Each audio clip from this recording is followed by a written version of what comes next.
biography of Mozart just to get ready for it. Wow, fun times. The biography of Mozart. That should be a nice story. Jeez. I'm going to tear apart Make Stuff's argument. Yeah, please. That won't be hard. My God. Anyway, good evening, and thank you everyone for joining in. We were going to expect to have a few more people on board, but I think we'll have more than enough time to look at one of the very, very few defenses of the Rise of Skywalker, which I think we could all generally agree upon right now that it probably wasn't the best Star Wars movie. Oh yeah, it was terrible. But in my opinion, it was to me it was an enjoyable terrible as opposed to a horrifically torturous terrible. Yeah, that's that was the the Last way Jedi. I liked it ironically and hated it. I hated it normally, and I liked it ironically. I would I can laugh at it. I would willingly watch The Rise of Skywalker again. You have to pay me to watch The Last Jedi. So this is kind of like the Room of Star Wars. It's so bad, it's fun to watch. You're saying? Yeah, it's really fun to watch. I enjoyed how bad it was. No, I would say The Room is far more enjoyable to watch than this. Okay. The Room paired with Disaster Artist is fantastic. I like both of those movies. Okay, well, this is a YouTube video, about 15 minutes long. It's by a gentleman by the name of The Thought Theater. And the Thought Theater? Yes. It's a small channel, and for some reason his subtitles are a response to everybody, and then he has a pipe in there and it says Star Wars Defined. Now, Star Wars Defined I thought was an actual channel that has its own Star Wars content. They talk about all sorts of stuff. I don't know if this is a collaboration. I don't know what's going on.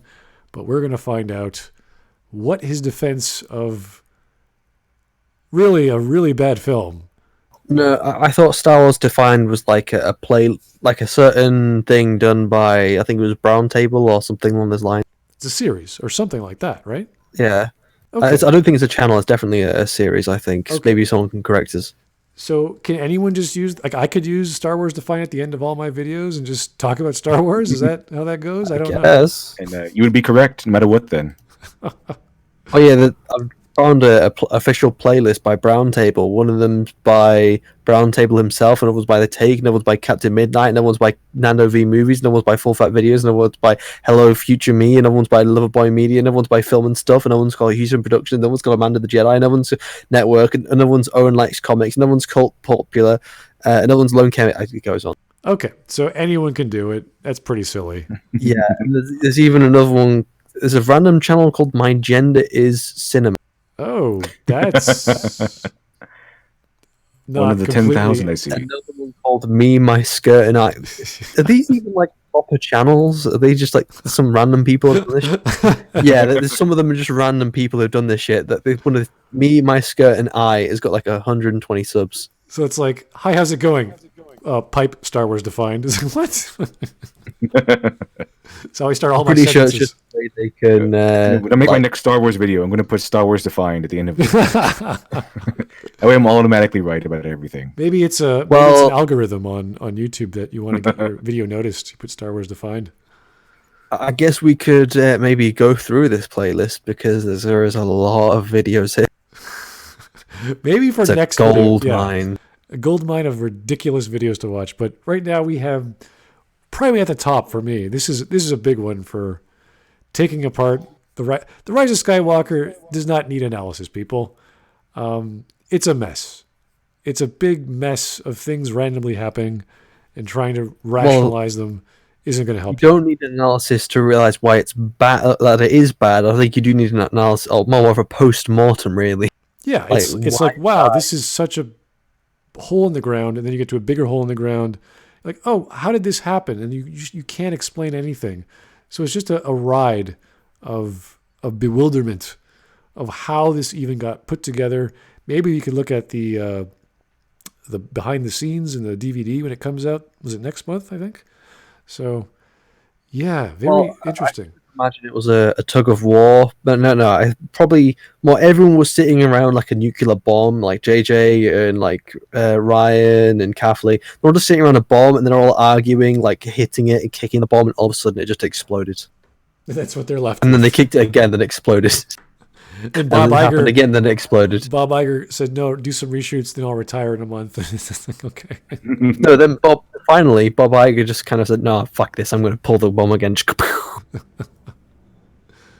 Okay, let's get going, guys.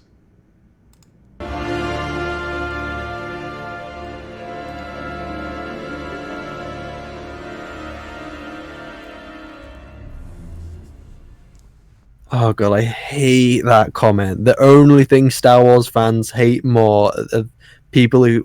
Oh, I misread this. I thought it was like the thing Star Wars fans hate the most is Star Wars, but it's something. The only thing Star Wars fans hate more than people who hate Star Wars is Star Wars. Oh, it's something along the same lines, but it's just weirdly phrased. So the only thing over 8,000 likes and retweets. So of course it has that. I'm trying to just realize what this says. So Star Wars fans hate more people who hate Star Wars. I'm confused on what they're trying to say about fans, because surely if two fans hate something Star Wars, then that means they wouldn't hate each other. And using this saying, This is during the time of the Last Jedi, guys. So that was a crazy time for everyone. And I think we needed the Rise of Skywalker to bring it back into perspective that this is all a pile of crap. Just, you needed an actual... some people have clung on to the belief that The Last Jedi is a masterpiece, even like they've just clung on to it. It's like, oh, this is Star Wars that says something. It doesn't care what the fans think. It's like... As a feature, it says that. As Yeah. a feature, it says that it doesn't care what the fans think. It was really bizarre to me to hear the opinion of, the reason why Rise of Skywalker failed is because they cared what the fans thought. They cared about Really? That's why it Ooh, failed, because it cared about the fans. All the love. If you care about the fans these days, it's a common, very common trend, and especially by those companies that are owned by Disney, it's like Marvel, etc. Is if you like the fans, you are a literal Nazi. If you you're a bigot, you're a sexist. They try to cancel a comic creator because she liked 90s comics. That's she liked 90s comics and she wanted to create stories that fans liked. So they tried to cancel her. 90s comics were awesome, guys. I actually bought comics during them. This person who I always talk to about this. Hello, Jackie, if you're watching. I know you sometimes watch these. Yeah, he's not one of those people. He's like not like kind of like SGW in any kind of way. He just really likes the Last Jedi. And when I asked him why, he just started saying, "Oh, it's because it says something. It actually tries to have a message, and it doesn't care what the fans think of it. It just does its own thing." And that isn't like a praise. That's not explicitly something good. What message? I mean, it's I mean, it has a message in there. It's just not very good. It's really a ham-fisted in there. It's horrible. It's all messed up. Ignore the slave children. That's the equivalent of saying, well, it has porgs, and porgs are cute. Therefore... Things happen in it, so it's a masterpiece. Okay? It has things happen. sequences in there. Did you characters. know in this movie things happen? There's a video Next summer, linked. things happen. There's a video I linked from a channel called Retro Blasting, and I had just found this channel today. And the video he made of Trek Wars Who trashing the classics is like such a good example of like how that he talks about how fans of things are trying to trash the classics to say, "Oh, look, the new thing's good, and the old stuff was." It's like that is a very common argument which we've started seeing more and more. The weirdness, which I've experienced people saying nostalgia is bad, and Patrick Whelan's making a whole video about, with Star Wars as the topic, how nostalgia is not worth it and not worthy of your time. I've seen so many things like The Mandalorian, recently Castlevania 3rd season on Netflix. Pure nostalgia. Absolutely gold. Nostalgia isn't necessarily a bad thing, but if that's the only thing holding up your property, that doesn't mean it's so if you do a product that is nothing but sort of like I don't know, Luke Skywalker doing all the things that he used to do, and it was nostalgic. Okay, Force Awakens, let's just say. Force Awakens was very much designed to be nostalgic, but the fact that it's nostalgic makes it pretty hollow when it comes to quality, because it's just beating you over the head with nostalgia. Exactly. It's taking advantage of it. It's like having set pieces. It's not bad for no reason. It's like, well, that's not a story. That's the beginnings of a story. You're like, okay, you have all the pieces in place, but then you actually have to develop characters. You actually develop plots. Yeah, so one point I'll point to about nostalgia, because off the top of my head, I'll tell you a better way to do nostalgia, or a more acceptable way, is to have a callback to something, or just something small, like Picard in Star Trek Picard. Terrible show, but like the moment he goes back to the room and it's all the nostalgia props and everything, even though some of them don't make any sense why they're there, like Picard Day banner, and it's Picard never liked Picard Day.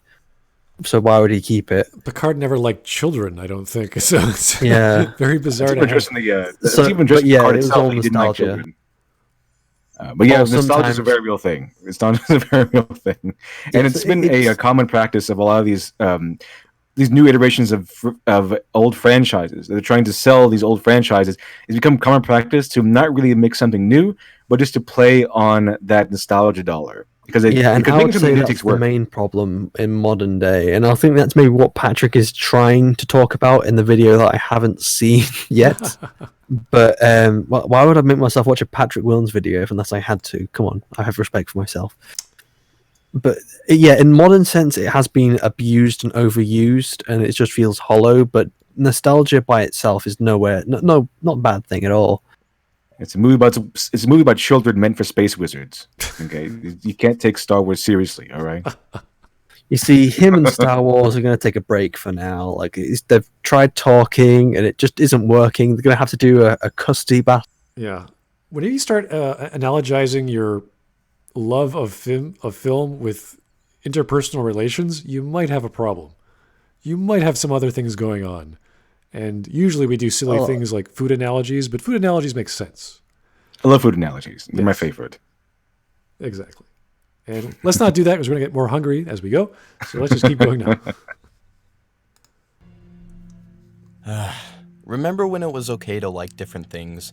Remember when movies were something to bond over instead of something to fight over? Sure. There's never... Yeah, we're not telling you can't like the film. No one's saying you can't like the film.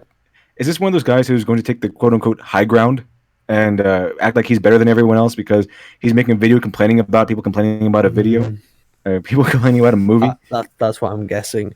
But no one in this call is going to say, you can't like something. We're going to say, if you're saying it's something of quality, then we're going to say, hey, look, back up your shit if you're going to say something like this terrible film is something of quality. And that's what we're asking. You're not saying you can't like it. We're saying back up with evidence, which if it's good, you can do. Yep, I agree. So we're going into this video already having this person hint at the arrogance to come.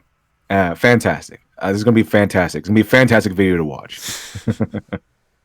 A moment in cinematic history where debates and dialogue over certain pieces of cinema weren't being held, but at least they felt genuine, civil, and controlled. Nowadays, you could take the prequels. What's with this obsession with civility? Is this the internet? It's not the grand halls of debate. You don't have to be civil. It's a choice. That's what makes it beautiful, because you can choose to be civil. That's what power is. Having the power not to be civil, but then choosing to be so. But then again, you don't have to be, and both are acceptable. I think he's kind of going with a mindset of, because he's like, oh, remember the good times when people used to be able to like and it was all civil? Absolutely not. I do not remember those times. Yeah. Like, people seem to think that, oh, I remember back in the day when everything used to not be political or something. It's like people have a very selective memory about the past. It's called so they seem to forget. Yeah, they seem to forget like that. Oh, in the past things were terrible. It's like, oh, they were good in these times. It's like, no, they're probably about the same now as they were then. They were always the same. It never changed. I think this is a scientific effect, actually, that they studied, that we kind of put our past memories in more of a pedestal. Like when we remember something that happened in the past, remember it in a more pleasant way. This seems to be what's happening, because the discourse over movies has always been like this. Okay, it's always been controversial. It's always been relatively verbally violent at times. But it hasn't changed. Okay, this is same old discourse over what movies are good, what movies are bad, what movies you want to like, and what movies you do not want others to like. It's the same thing. I would Also, say the majority of Hayden Christensen was quite literally harassed, and so was George Lucas. Not saying that was all the fans. I don't blame Star Wars fans because it was only a select group of them who were doing this, and because some people say, "Oh, Star Wars fans are so bad because they bully Kelly Marie Tran." It's like, no, a select group of them do. I am a Star Wars fan, and I have not harassed anyone. Exactly. So I mean, I'm not bad. the original kid, the original Anakin, the little kid, he actually spent years dealing with mental illness that was generated from the constant harassment he got from being little Anakin. It was terrible. It was terrible what happened to him, but it happened. So no, it hasn't changed. At least it hasn't changed that much. It's pretty much the same as it was. I also like to point out that the majority of the YouTubers I've met, the inception of their channels were founded on criticism or argument or disagreement. Like mine, I'm not sure exactly why Literature Devils was made, but a lot of your videos are very, I wouldn't say contradictory, but they offer a very differing opinion compared to the populace. And Shiney, you're examining that. You're examining what it means to be contradictory or to have differing opinions on your channel. Mm-hmm. So this is normal. This is normal behavior. When something is wrong, we try to investigate why. And we have all these tools, we have all these techniques, we have all these examples we fall back on. So this is natural for us to be in a fandom that we're all passionate about, to get our tempers flared here and there, and to apologize, and then to fall back. Fall back on what we know, and that's what the facts are, and that's what things like objective critique and empiricism are all about. So it's fine for things to get heated because obviously we're all human, or we react in certain ways. Sometimes it can be unnecessary. Like, for example, if you say Last Jedi is a bad film and you get upset by that, then you're perfectly fine to get upset, but the reason why you're upset might be a bit unrational. Yeah, passion exists. Humans have emotion, especially towards things that they really enjoy, or they really like, or they even love. It's just perfectly natural. You're not going to have a time when 100% of people are going to be civil in their discourse online all the time. It's just not going to happen. It's not human. It'd be kind of scary if it does. Well, let's continue then. The first Twitter thread of an even semi-polarizing film, and compared to a 2009 Call of Duty lobby, you'd probably find more similarities than differences. It's tragic, especially from my perspective as a filmmaker and someone who enjoys watching movies. It saddens me to see that almost 100% of the humanity of the dialogue about the film, especially in regards to the people in the production of the film, is simply cast out. I think sometimes we get so caught up in what the art means to us that we forget the people involved. This can be viewed Oh, woe is me. Oh, this shit. This is a very interesting argument because he's saying the actors, the creatives behind this, we tend to forget them. It's like, you know what? Yeah, we do, because how do we know? We're looking at the media. Yeah. I love the piano music in the back. We're looking at the media and we're analyzing the media. We're not looking at the actors or the people behind, because they can have as much skill and happy experience as they want, but the product of their film is still there. So we have to analyze that. If that's what he's arguing, unless he's maybe talking about how we discourse, like the more extreme discourse of people getting upset, which I can get to a degree, but it's not just one-sided. It's definitely on both sides. For example, there's people, as soon as you don't like the film, you're instantly labeled a toxic fan. You're this, that, and the other. And there's a lot of, I think people tend to forget there's someone on the other side of that profile picture, and it's it can be done with YouTubers. When you get a mean comment, someone doesn't see the person behind the video, or in a Facebook comment. That's what he's trying to go for using. What's the opposite of a strawman argument? I'm trying to reinforce his argument here. I don't know. I mean, the strawman argument is just that, a strawman argument. I'm Iron Man arguing him. I'm giving him a better argument for free. In his best possible interpretation of what he's saying.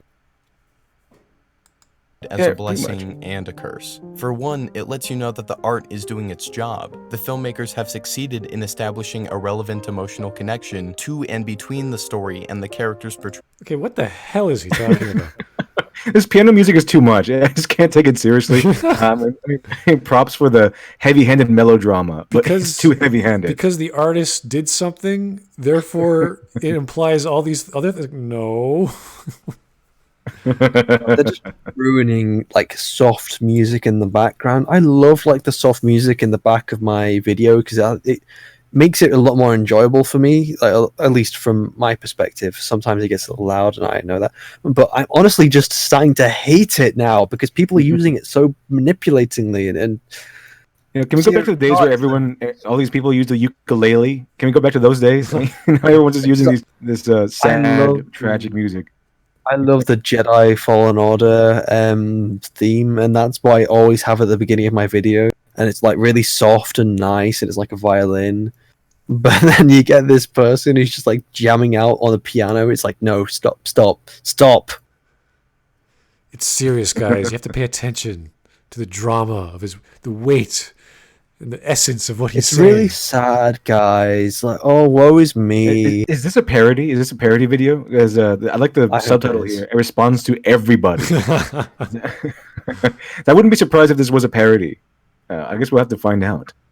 You know, what's funny is that I've showed people like Patrick Willen's videos who've never seen his channel before, and they thought like he was an actual parody.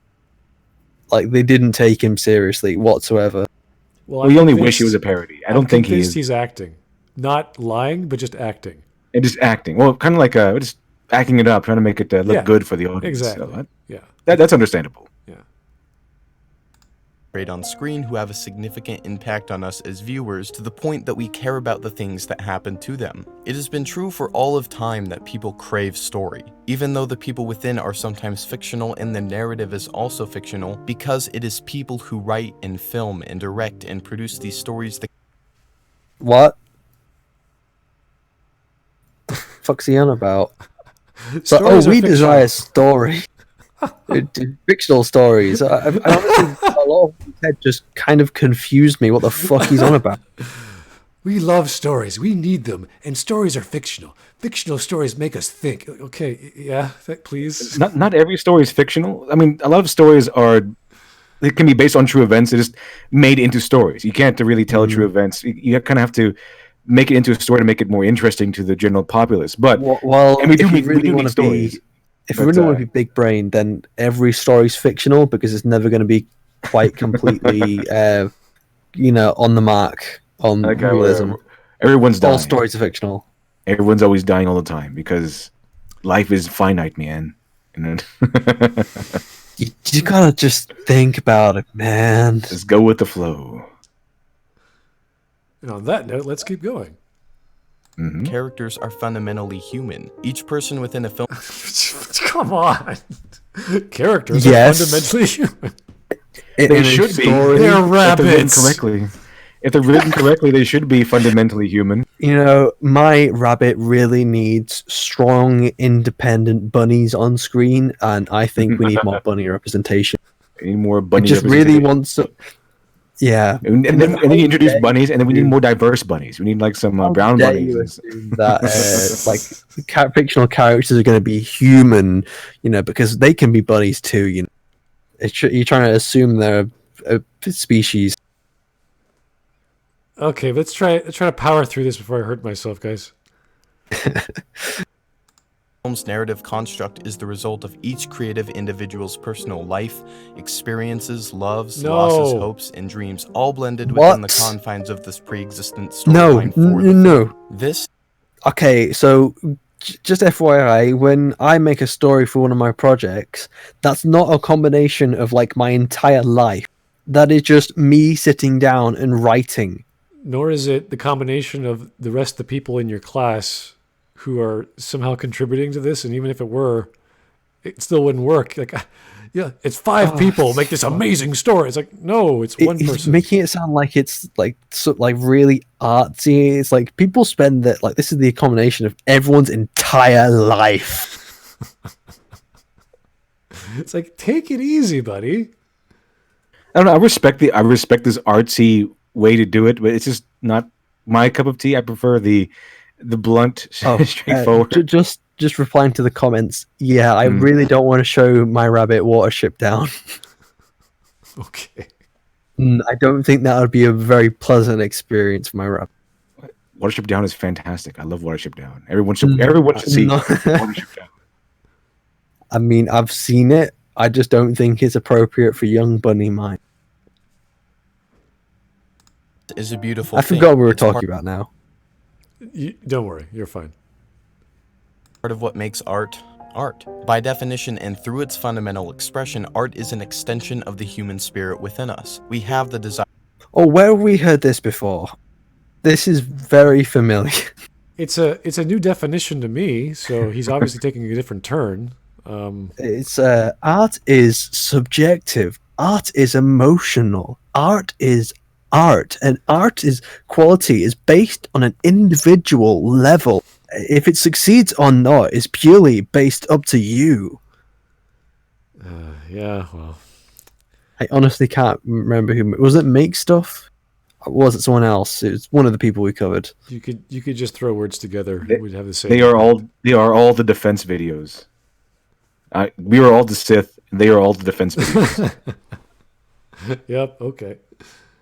We're the bad guys.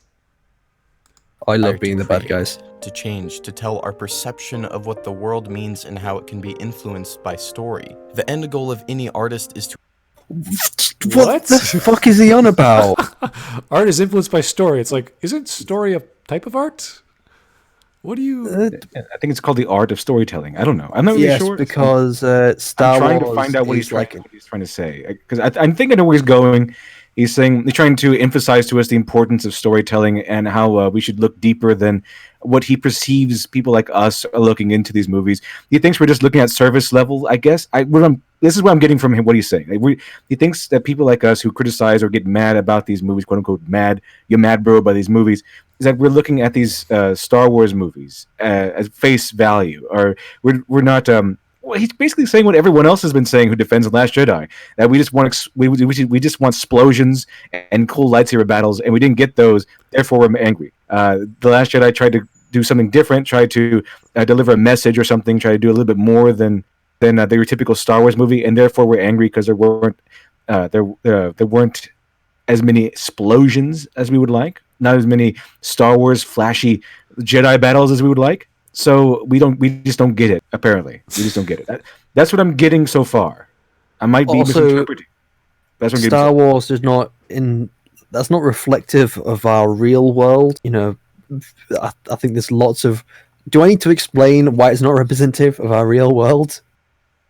No, that's okay. We're good. We're totally fine. You have $5 super chat. I think we all know. Oh, yeah, super chat. Okay, Mr. Lancelot 652, thank you, sir. This guy sounds just like Brown Table and is just as pretentious. I'm not sure who Brown Table is. I've never heard him before. But this does sound kind of pretentious. I think he made the Star Wars defined series. Believe me, I know pretentious. Oh, yeah. Trust me, watching these videos with you a lot is like bring like a whole new definition of pretentious to my vocabulary.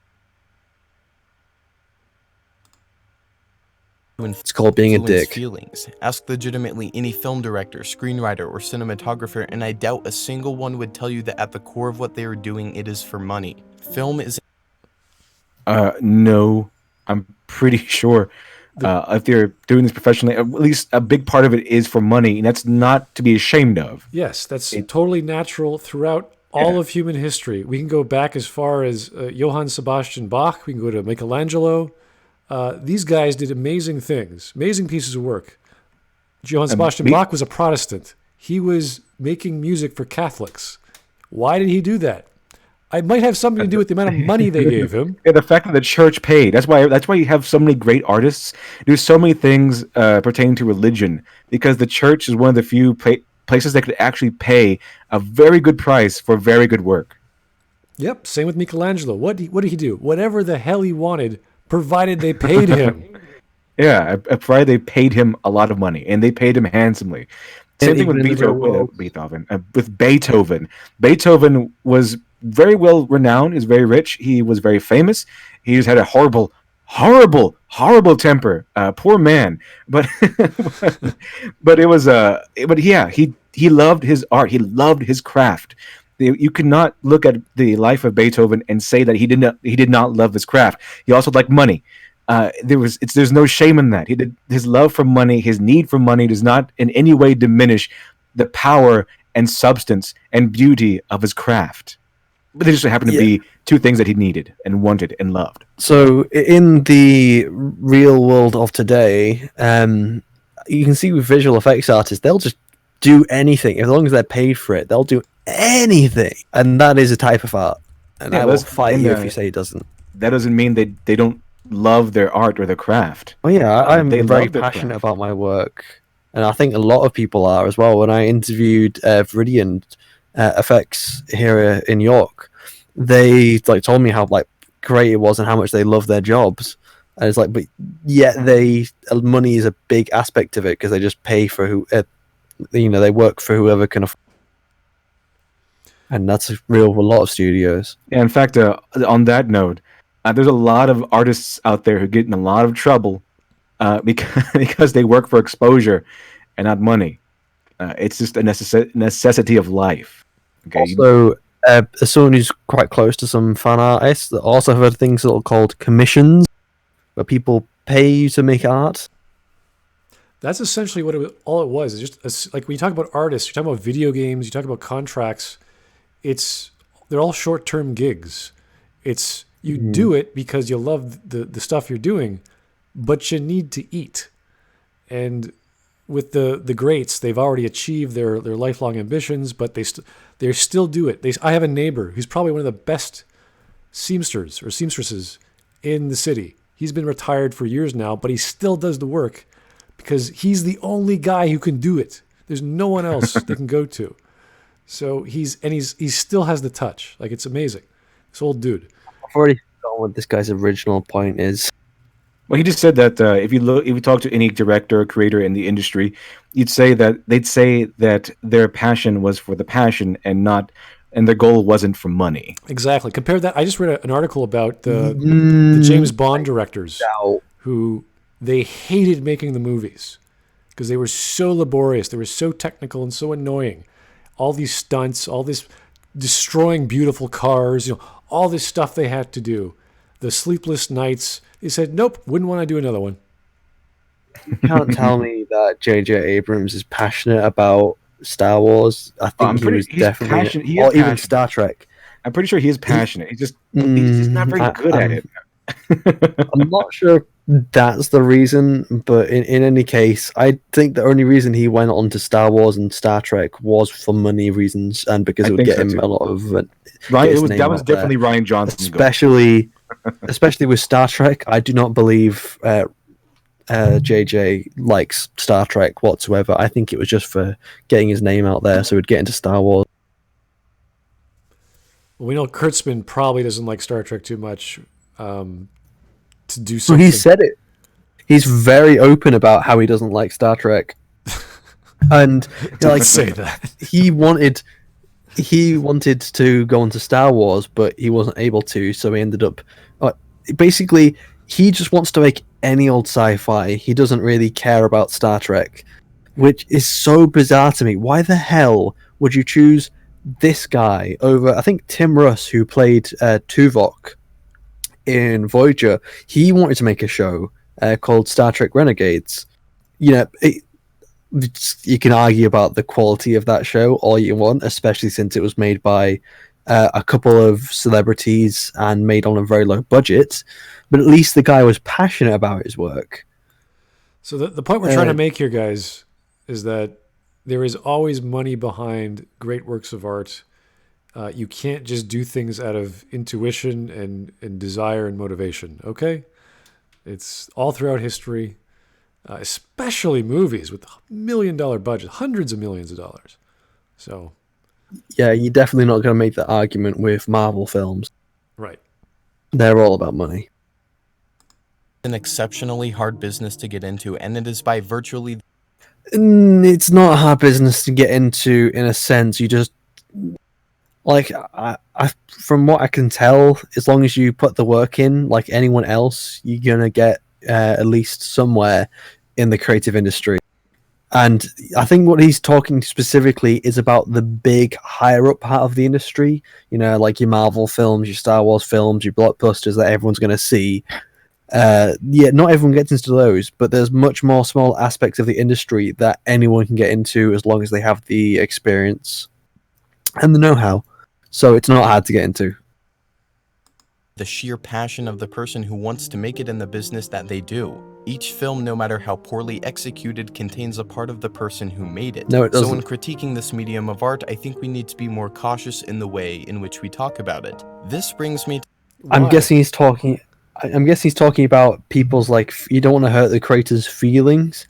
I can understand why you can be very attached to your own work, but you're gonna need to accept criticism and accept maybe your work is not as good as you think it is. I mean, this is something that, as a visual effects artist, I have to have my work critiqued all the time by soon to be my tutors when I go to uni, and fellow artists who I constantly talk to say, hey, look, you need to do this better, you need to do that better, and they'll critique me. And that's what you should be able to do when it comes to any kind of work.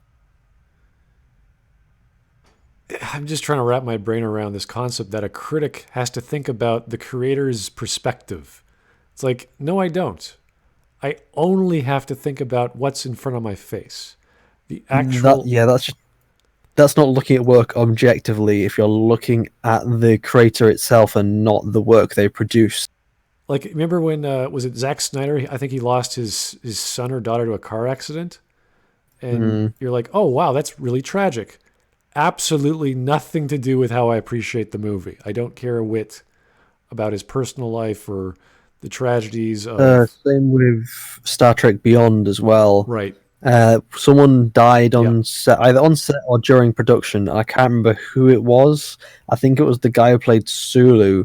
That doesn't come into my appreciation, or I say lack of appreciation in that film. Yeah. The Chekhov guy got killed in a car accident. Yeah. So sad, tragic, but it's not a reason to go see a film. It's not like the film goes up in quality because all the cast died. That'd be crazy. But you still judge it for what it is. It's a well, in that case of Star Trek Beyond, it's a blockbuster popcorn Star Trek flick thing. I don't know. I haven't seen it. I hate it. I hate all the new tracks. Like, why? Why have you done this to my beloved series? All my beloved series.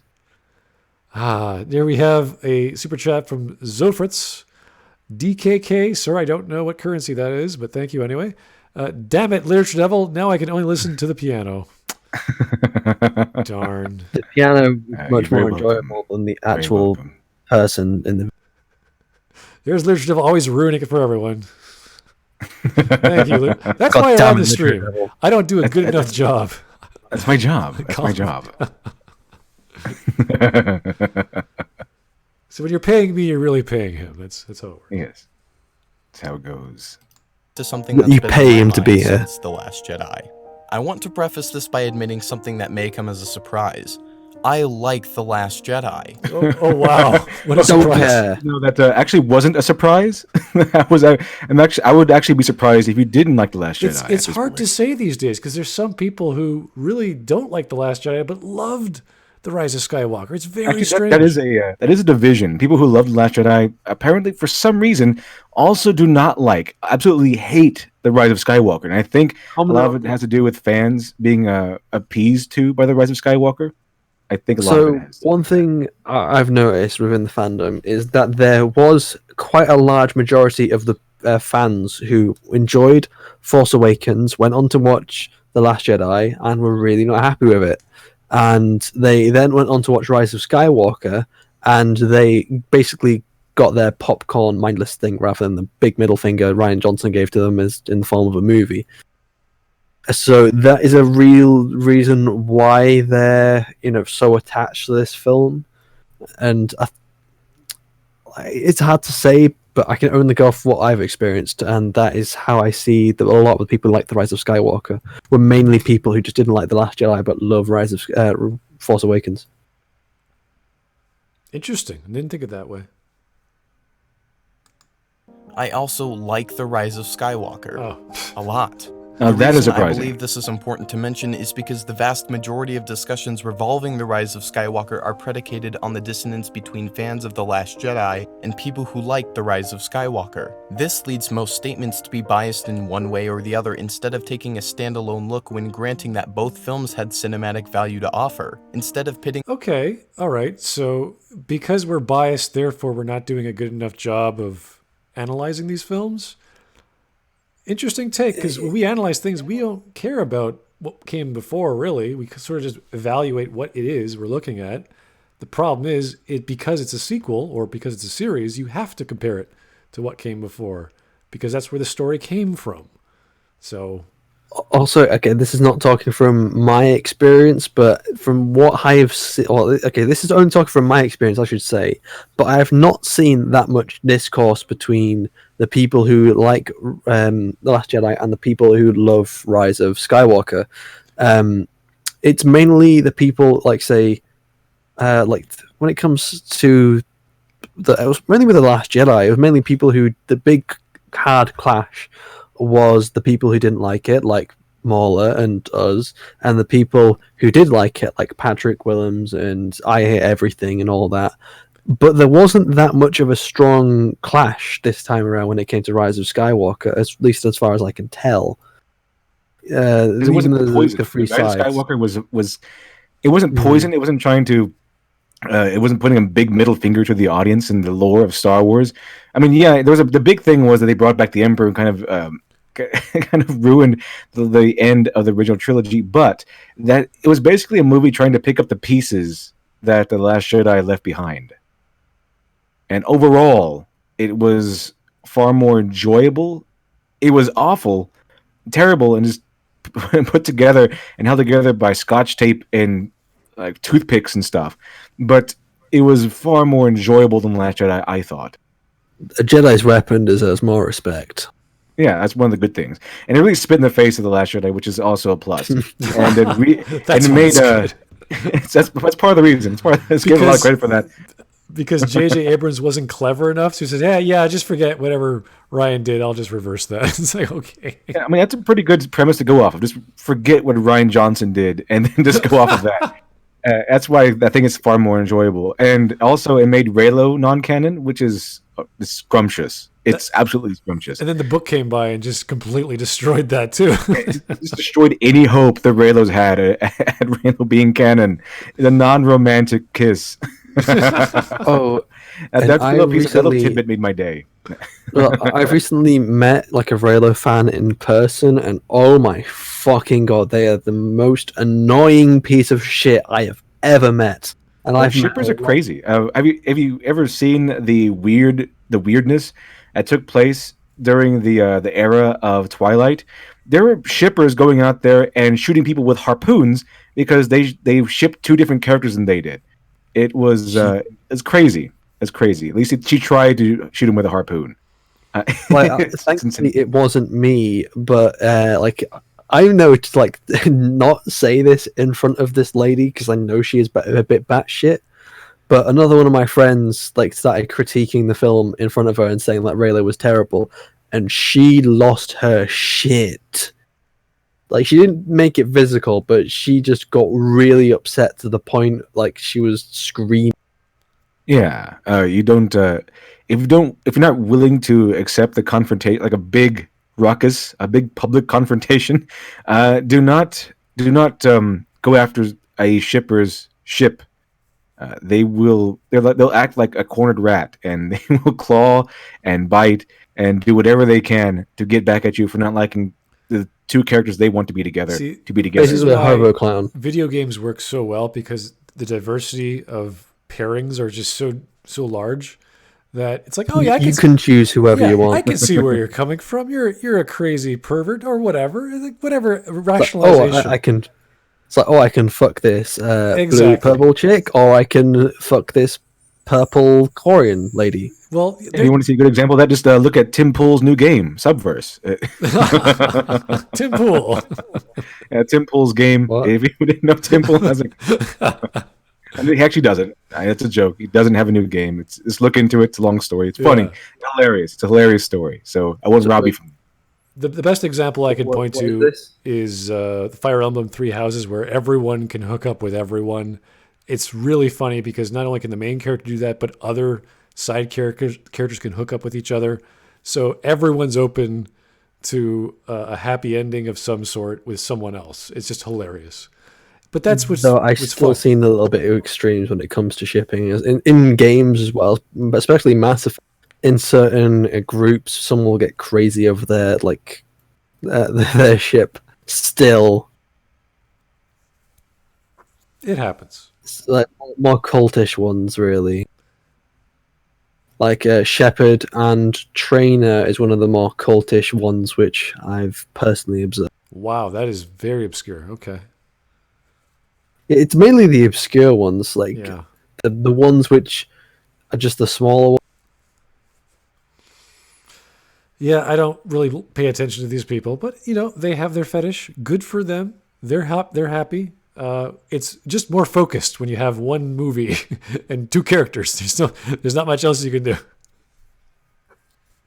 The two films against each other, I think it would be more valuable to look at them in congruence with Oh, each fuck, other we're and only 3 minutes extrapolate in. the meaning of the parallels and differences that way. Wow. What the hell did he just say?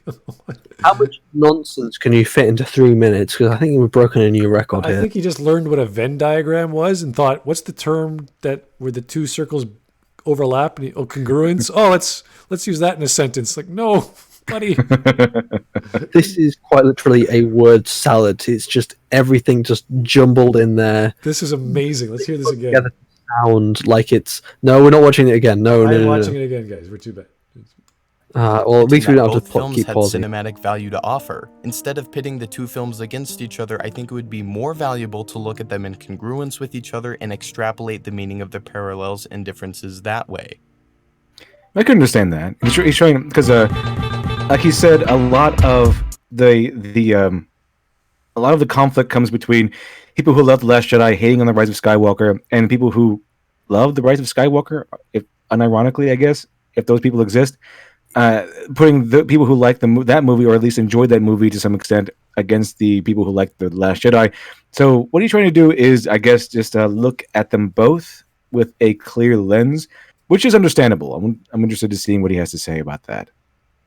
God, it took 3 minutes to get his intro over, for fuck's sake. People who spend far too long on their intros. Why? Especially when they're not actually saying anything. Yeah, that's kind of true. He actually didn't say much. More gets a pass because his intros He's are Maul, like that's kind of his 40 thing. minutes long. Yeah, it's for a start, he's long, man, and second, he actually says shit in his videos. That's why Mauler gets a pass. These people do Mauler's not kind of get a Doctor pass. Who. Like if any other franchise, time travel is a big no-no. But in Doctor Who, it gets a pass because its whole premise is predicated on time travel. Mauler gets a pass because he's Mauler. He's a long man. That's his whole thing. Just got a super chat from Alexandra Mosley. Someone once got cookies filled with needles. Oh, that sounds like a really bad Halloween gift, but okay. At a convention, because the person didn't like the Undertale ship they made art of. The Oh, fuck? Undertale. Wow. Oh no! If you want to go down a rabbit hole, Undertale is something you want to put a hazmat suit on and traverse that rabbit hole. But it's pretty strange. It's a whole wonderland of shipping stuff. It's fantastic. I recommend you go down that rabbit hole. I prefer to stay away from it, thank you. If the That's probably the wiser alternative choice. is You have chosen. getting needles wisely. in my fucking cookies, I do not like them. Yeah, shippers are crazy. Shippers are really crazy. Yeah, the bad ones are anyway. Whatever LiteratureDevil just said, do the exact opposite, folks. Okay? Well, he's the devil, so the opposite would be the right thing to do, wouldn't That's it? a good rule. A good rule to live by. Don't listen to them, chat. Go down the rabbit hole. You'll have a fantastic time. There's free cake. Do it. No, the cake is a lie. Don't do it. The cake is a lie.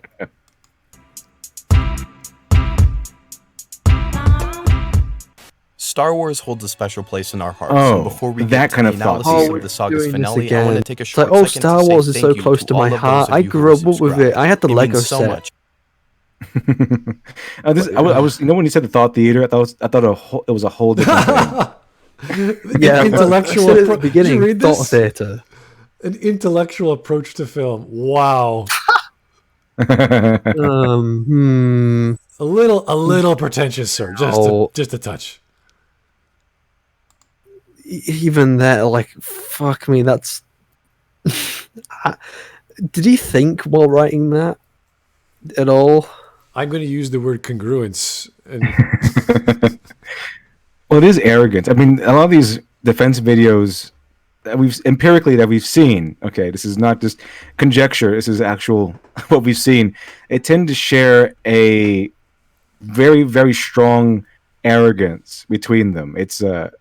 It's pretty much standard issue among these Disney Star Wars defenders. I'm not sure why. It just happens to be true. You know, you need a really big brain to understand the sequel trilogy. Star Wars is hard. It's also made for kids.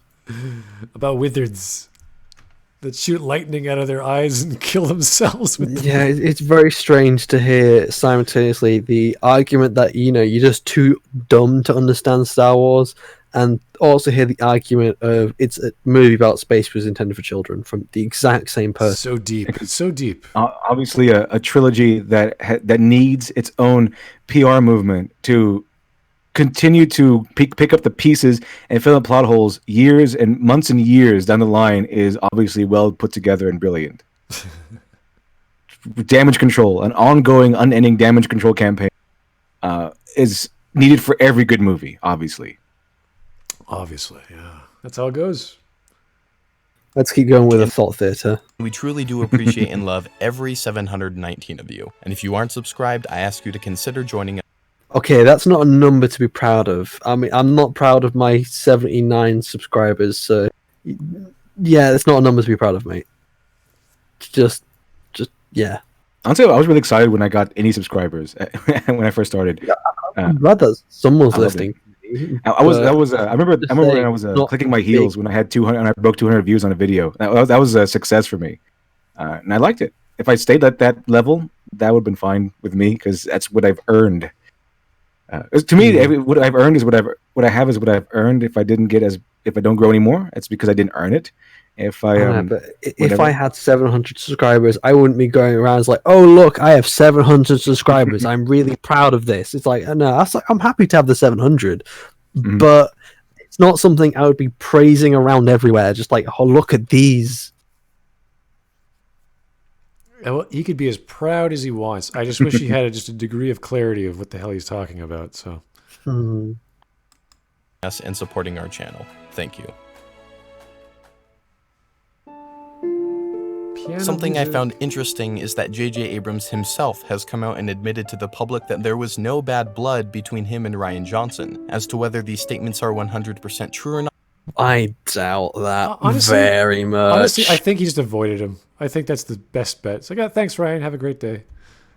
I'm doing my own thing. From the same sources that leaked the movie, JJ really didn't like the film whatsoever. Well, maybe I don't know about his feeling about Ryan, but he definitely really did not like the film, and that's very evident in a lot of the Rise of Skywalker. How would you feel if you wrote chapter 1, then asked to write chapter 3, and some other guy came in and filled in chapter 2 for you? How would you feel? And that'd be awful. That person just ruined all your setups. I would be a little like, dude, what the hell did you do? I would definitely do what J.J. Abrams did and just get every opportunity to just insult the other guy in the face. How dare you ruin all my plans? That's a big no. You don't do that. It's just it's not common courtesy. It's just it's an insult to the person who came before. Which is why I'm more lenient on J.J. Abrams than I am on Rian Johnson. And according to the Disney, when it comes to the Disney sequels. Yeah, no, it would be pretty tragic. You'd be saying, like, dude, I built this. All you had to do was watch the film and do the next part. You didn't have to throw it to the trash.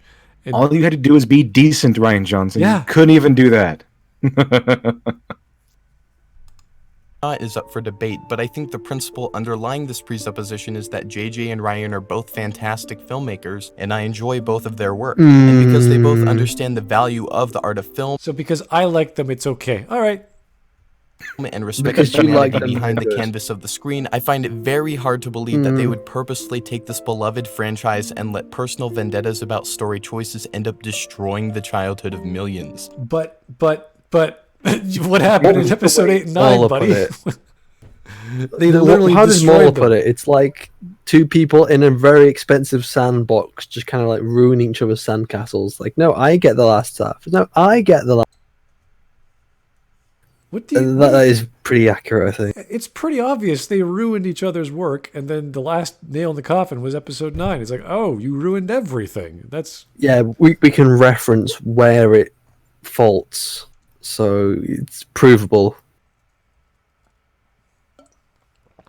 The new Star Wars trilogy is truly an anomaly though, and I'm not gonna lie to you and say that I enjoyed every bit of it, but I'm also not going to tell you that people aren't being pathetic little Twitter weasels and turning a good story into a bad wine fest. I digress. After seeing each of the Why is it being like this?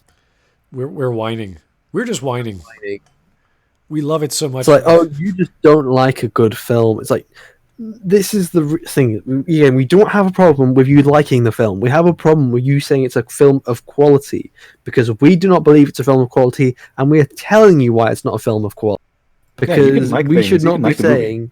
I don't think anyone's. I don't think any reasonable-minded person is saying you are not allowed to watch. I mean, not allowed to like these movies. It's when you say that these movies are masterpieces, and then go even further to say that people who do not like these movies are not bright or are stupid in some way or are bigots or are Nazis or something. Which, yes, it does get that crazy. That's when the problem arises. Okay. Well, I would even go to the point of saying the problem arises when they're calling it a film of quality and ignoring anyone else who disagrees. And because to say to filmmakers, early filmmakers, say, "Hey, look, you should make your films like this thing because this thing is apparently good." It's not a good thing for like the future of cinema if you're going to say that. Go make more of this. Go make more of this film that we say is of quality. That it's not quality. Absolutely. That's why it's important to differentiate between, it's okay for you to like the movie, but it's a different thing for you to say it's a good masterpiece of a movie. That's where you're wrong. Okay, but that doesn't mean you can't not like the movie, but calling it a masterpiece, we're going to need some evidence here, and this is where I'm going to disagree with you. This is where we're going to have a problem, because it is not a masterpiece of a movie. It's quite the opposite. It is being taught in schools as what not to do. It is the opposite of a masterpiece. It's a failure piece of a movie. And let's be clear, I've never heard someone properly defend all of the statements made about The Last Jedi. Not one person. And I don't expect think them you to. Yeah, like that's when John came on the stream, I was like, you know what? We're not going to attack this guy. This is ridiculous. It's never going to happen. Like, even if we start asking him questions, he's not going to answer it, or he's not going to say, well, this is good because I liked it. It's like, well, that's not a defense, buddy. That's just you liking something. That's why they usually go to themes and things that are abstract and just things that are not actually in the movie, things they interpret from the movie to how they say it's good. But they can't really defend it. Usually they can't really defend the movie by things that are actually in the movie or via structure or characterization, because those things aren't really there. Or if they see something which they're inspired by, that overrides every other observation that they would even care to look at, because that one thing was fulfilled. It's like, oh, they're kissing. It's like, oh, that's all I wanted. It's like, oh, really? That's it? Out of the whole film, you just wanted them to have one scene where they're intimate. All right. How about the plot? How about the villain? How about those millions of starships that just blew up around you? Like, don't you care about how any of this makes no sense?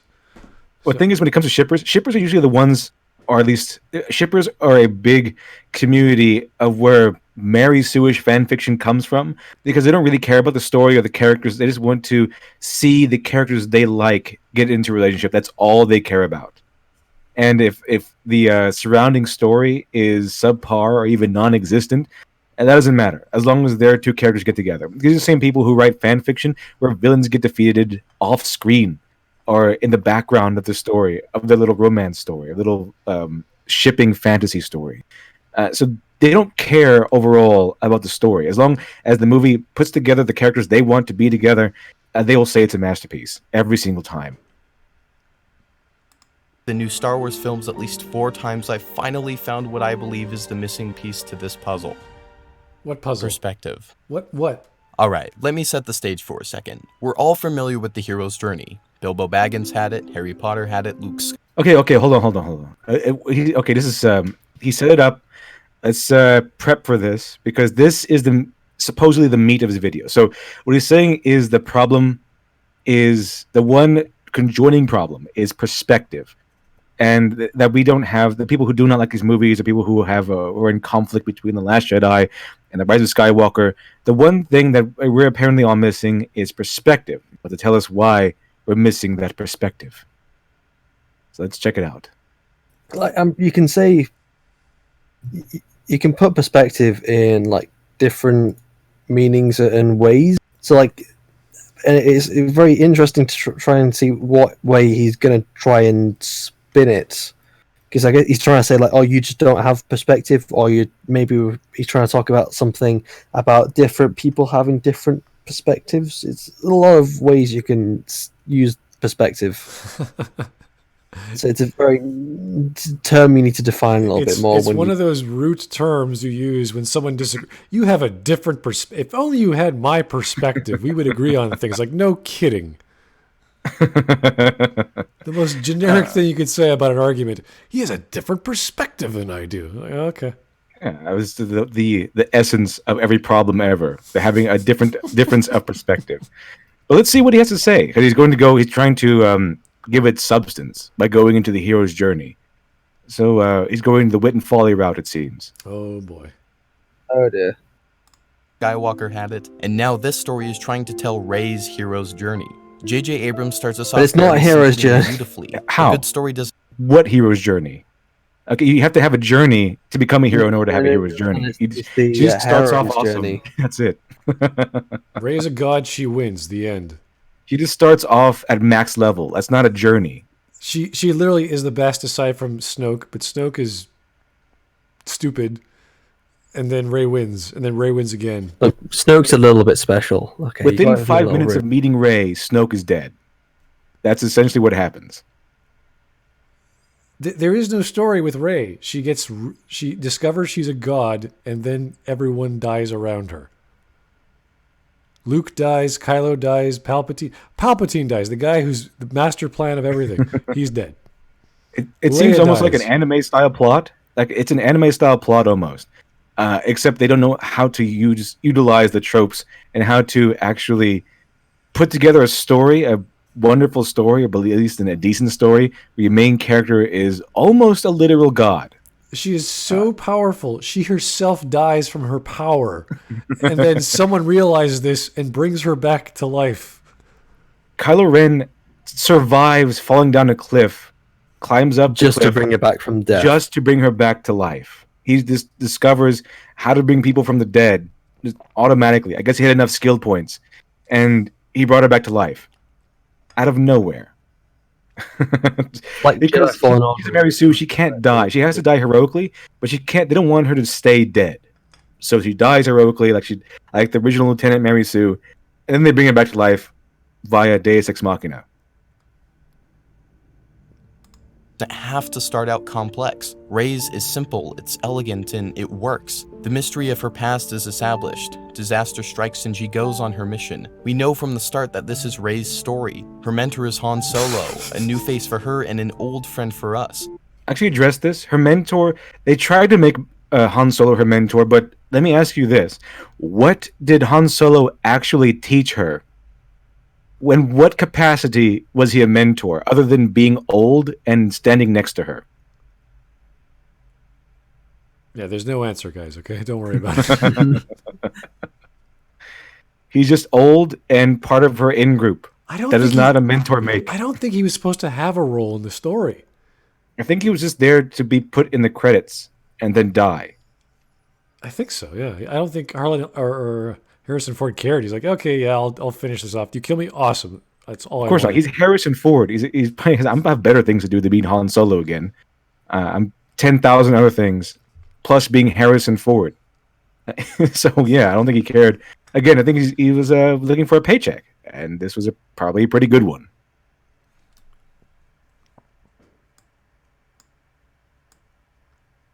Someone's telling me in the chat about Black Christmas 2019 reboot movie. I have no idea what that is. Never heard of it. Yeah. I'll just copy it and paste it for later consumption, but thank you for your opinion. Let's keep going. By the end, she's answered an awakening, had her call to action, met her mentor, fought her villain, and returned to her somewhat normal way of life. It's a relatively simple story that's undeniably reminiscent of A New Hope. No, but as I she's not going back to the way of life because she's now going to find... are inherently cyclical. The Force Awakens works because it's a reintroduction to our beloved galaxy far, far away and a simple story. The Last Jedi, however, is where... That's exactly why it doesn't work, because it's a regurgitation of what already came before. We didn't need another version of it. It's not a continuation. It's the walking empty husk. It's the walking empty husk of A New Hope. It's The Force Awakens is essentially The New Hope with the humanity taken out. It's like a walking zombie corpse. Struggle to say it has any kind of even any kind of human. Things start to become a little more complex. We think that because from the beginning the story is told from Rey's perspective that this film is about her journey. It's not. Okay, if it's not about her journey, then you've already contradicted yourself saying this was a hero. Why is she the main character then? If it's a hero's journey, and if Rey's not the hero of the journey, then why are we... This is a very strange premise to start with, saying it's a hero's journey, but now saying no, it's not really a hero's journey.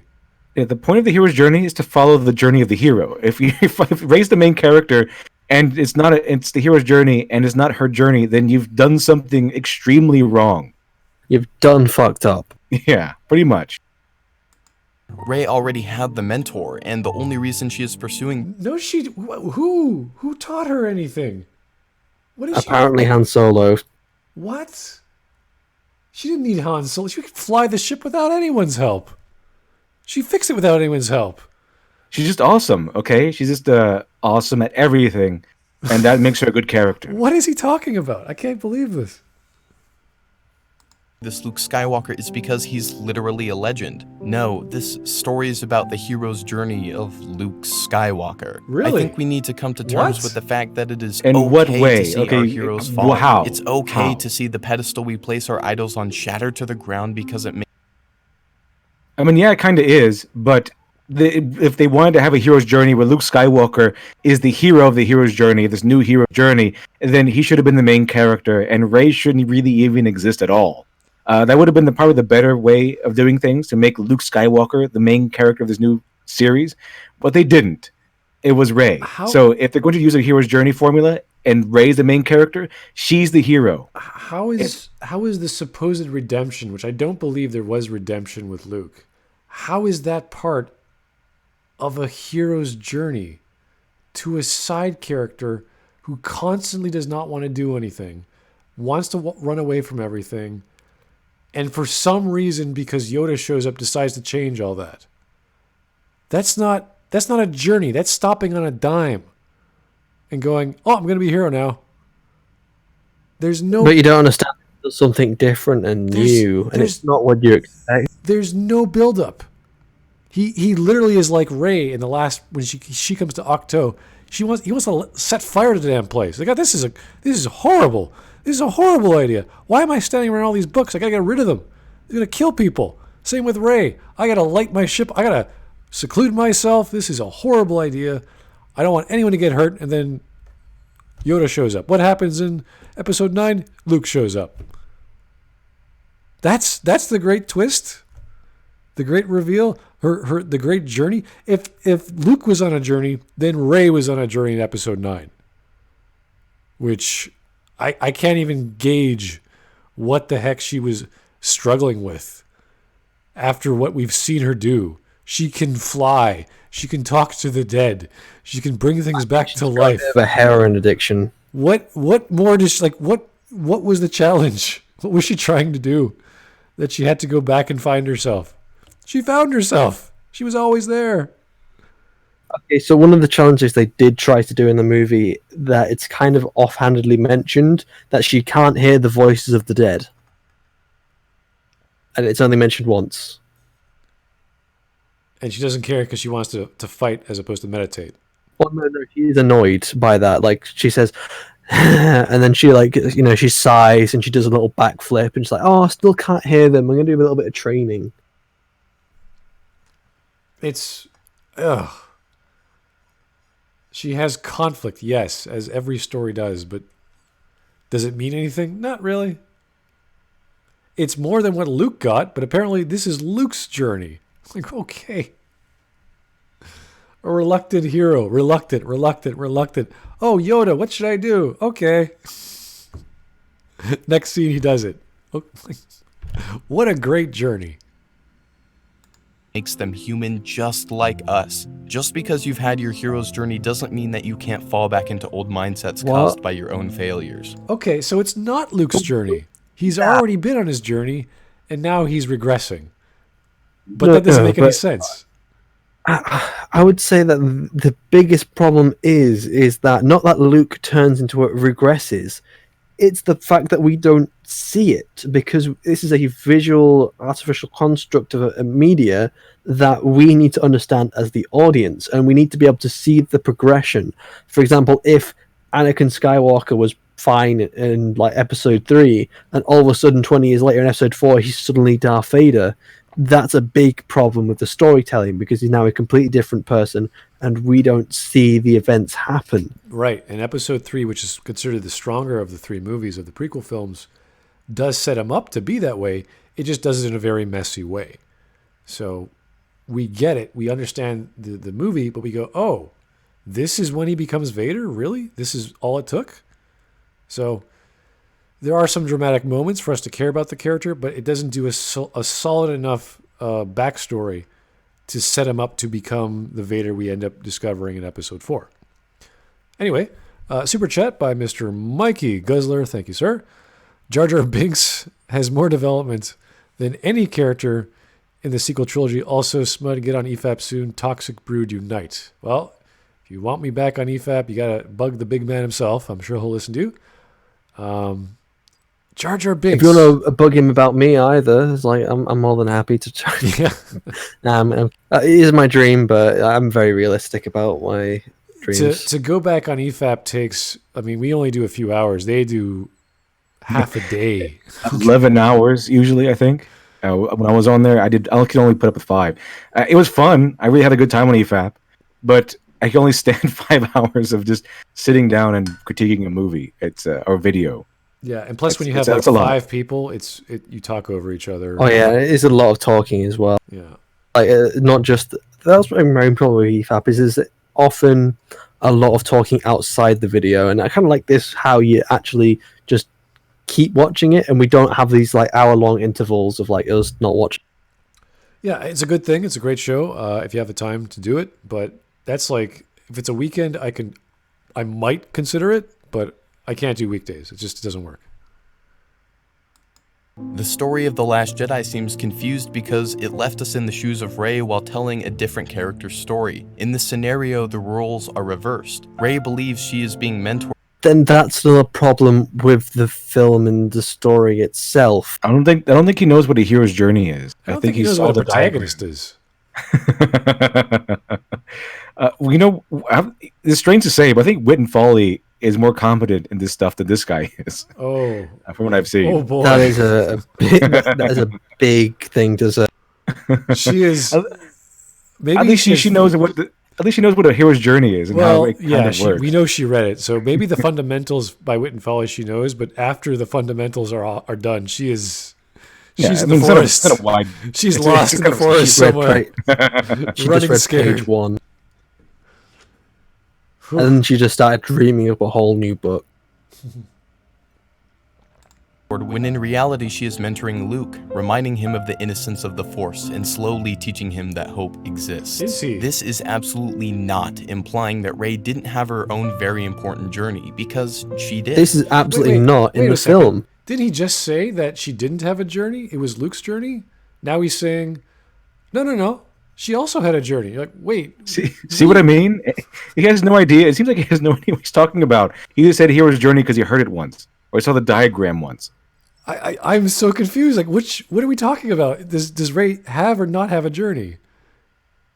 Is it a hero's journey? It's a Schrodinger's journey. No. It might exist. It might not exist.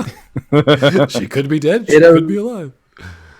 It's a superposition of Reys and Luke's, both alive and dead at the same. It's like, okay, this is what's inside Abrams' mystery box. Okay, everything. Everything. Abrams' cat mystery box. Oh, okay. I think we should keep going because we're not going to get much more out of this dude. So. While on the island, a massive story point from the first film is absolutely shattered before our eyes. When Rey is told or finds out that she is led to believe that she is a nobody, it shatters her perception of what the value of the Force actually means. She is, well, forced to change her perspective. No. She just cares about her past. Doesn't change her perspective of the Force. What is he talking about? I'll give him points for the pun. She is forced. He paused and everything. It was good. That's good. Oh, you like that, huh? I'm not going to clap for that pun. You're just relishing in his stupidity. That's all you're doing, sir. I see through you. I see through the lies of the Jedi. And shift her actions and motivations because of it. Heck, even Luke hecking Skywalker in this movie becomes a nobody. Suffering from the impact of his failure has reduced his own self-image down to virtually identifying as a failed nobody. Seeing Rey, who he knows is a Palpatine, and she believing herself that she is a nobody, and but how does he know? Still rising he shouldn't and be able fighting to for the know. He's Force only just met. strikes something in Luke. This climaxes in the end when Luke rises from the ravine of his own self-pity to being who we all know and love, Master Luke Skywalker. It's so epic and emotional and perfectly written because it forces Luke Skywalker to go back to his own roots. Because if This is perfectly written, guys. This scene is perfectly written. Can't be done any other way. I have strong doubts. Wow. I've never heard someone praise this scene that much. If you remember, he was essentially a nobody in A New Hope. The way he dies is the same way he began really living, looking to the horizon and knowing with a burning passion that no matter who you are or where you've come from, you make yourself a hero. The Last Jedi is so far from being a perfect movie, but what it is a good Star Wars story, which leads us to the elephant in the room. Is that a Star Wars story at all? The Rise of Skywalker. The film that has so much divided backlash and simultaneous loving combined with weeks and weeks and weeks of Twitter wars. No, The I Rise would of Skywalker. very much disagree. Goodness gracious. There was a much more there was a lot more fighting when it came to The Last Jedi than there was with Rise of Skywalker. I think this guy only perceives it this way purely because he's someone who's loved Rise of Skywalker, so he just views it purely as, oh look, they're all attacking me, yada yada yada. You get what I mean? I really have nothing to say on this. It's just his opinion that I can't understand where he's coming from. So I wish I could answer something, but I just I'm can't. really excited to see what defense he puts up for the Rise of Skywalker. Like I said, I enjoy the Rise of Skywalker. Ironically, I know I enjoy how bad it is, what a total trash fire the movie is. But I would watch it again, willingly, under certain circumstances. Well, I refuse to watch The Last Jedi again unless I really, really had to. we're halfway done this video, and he's just introducing the Rise of Skywalker. So, yeah, he better get to the point soon. Better than other people, that's for sure. I'll give him that. This movie caused quite the chaos. I mean, let's be honest here, it's hard to be excited for something when everybody around you is telling you to hate it. Why can't we just sit back and realize this is a movie, a piece of art, and this piece of art affects us? Okay, this is the dumbest thing I've heard. Everyone's saying it's bad. You can't like it. Oh, okay, little Billy, you can't play with those kids anymore because I said so. Okay, mommy. What? It's a piece of art and it affects us. Well, yeah, It's a piece of art. You can't touch it. You know, I it guess also it is affects you. A technically knife true. to the head. That also really. That ruins knife your a piece day. of art. I guess if it's done by some sort of master swordsmith, Yeah. I guess it is a piece of art. It's really, really nice. It's a really nice piece of art in my head. Oh my goodness. All right, got another super chat. Thank you. I don't know how to pronounce that name. Database Durig, I guess. Watching his channel, he comes off as naive and ignorant in an innocent kind of way. Not out of spite. Also ask Raimi fan about us Godzilla review. Huh. I don't know. Is there a Godzilla review out there we're not aware of? Does anyone know what he's talking about? Raimi? Is that Scott I Raimi? don't think I've heard of Raimi. I don't watch Godzilla, so I don't know anything. Which Godzilla? I know because the one on Netflix is pretty good. Okay. The cartoon one, the anime one. That one I personally enjoyed. I know there's another Godzilla. I haven't seen. I like the old Godzilla though. The one that guy really goofy. If it's anime, it's automatically bad. Come on. Yes, all anime is bad, in case you guys don't know. But anime has so many themes. How can it possibly be bad? Oh, boy. But at the end of the day, it's a story about fictional characters. When you have something as vast as the Star Wars franchise built up to a final climax like the Rise of Skywalker, I can fully see and understand where the dichotomy lies. What dichotomy? What are you talking about? It's a fictional film, and what is it? What at the end of the day does that mean? It's not real? It's a Star Wars film? Like, what's your point? Maybe Trusty, you shouldn't care about it that much. I guess if that's the case, then why should we have any emotional investment? And why can't we just be objective then? That sounds like a good idea. And that's all well and fair. But to go to the extent to say that it is morally apprehensible to enjoy a film is absurd to me. No one has said that. I've never heard. Please show me one person with actual credibility that has said that. Like, if you like something, you are an evil person or something like that. Like, that's ridiculous. If anything, I would praise someone. Even Patrick Williams would praise someone if he enjoyed The Rise of Skywalker. I think he actually said that in one of his videos.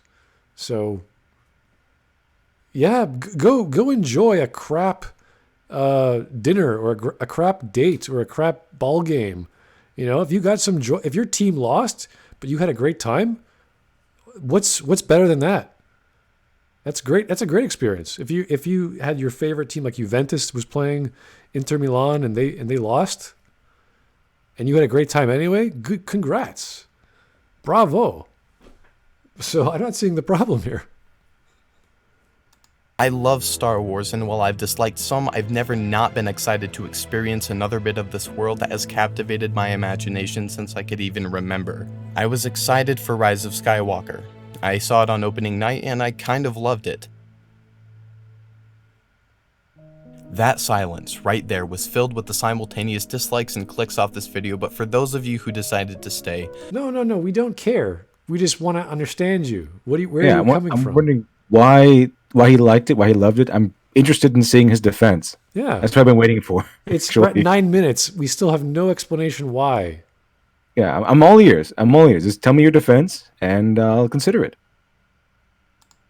Let me tell you my perspective. First of all, I tend to be more of a forgiving film goer. I can allow for the offhand stupid plot element that's only point in existence is to speed things along, and the only time I get really frustrated is when the film can't even stand the weight of its own 2 feet. But I simply don't have the...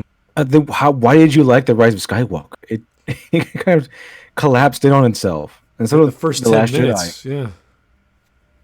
That was a really emotional bizarre... capacity. When I was watching that with you guys, I was just like, what? What's going... Why? How? Who? What? to devote any memorable amount of time critiquing stuff like that. So, when I see a 2-hour-long video essay spent critiquing the large majority of the first 45 minutes of the film, I shake my I mean, people can go on for longer than that. So he doesn't like the We fact all know who I'm referring to. that people use time and a lot of it to analyze movies. I'm assuming he's referring to Did Mahler review the Rise of Skywalker already? Oh yeah. Yeah. Okay, It then was, I'm a pretty really, sure it was a really short Mauler video, though. I think it was quite rushed just to try and get out. Yeah, but this is his perspective. Now he's talking about other people's perspectives. Like, dude, get on with it. Why is it so wrong that someone puts out a 1 or 2 hour movie critiquing 45 minutes of the movie? 1 or 2 hour video critiquing the first 45 minutes. What's wrong with that? How come we have to like let you we can't be considered credible if we don't like it when you watch a movie?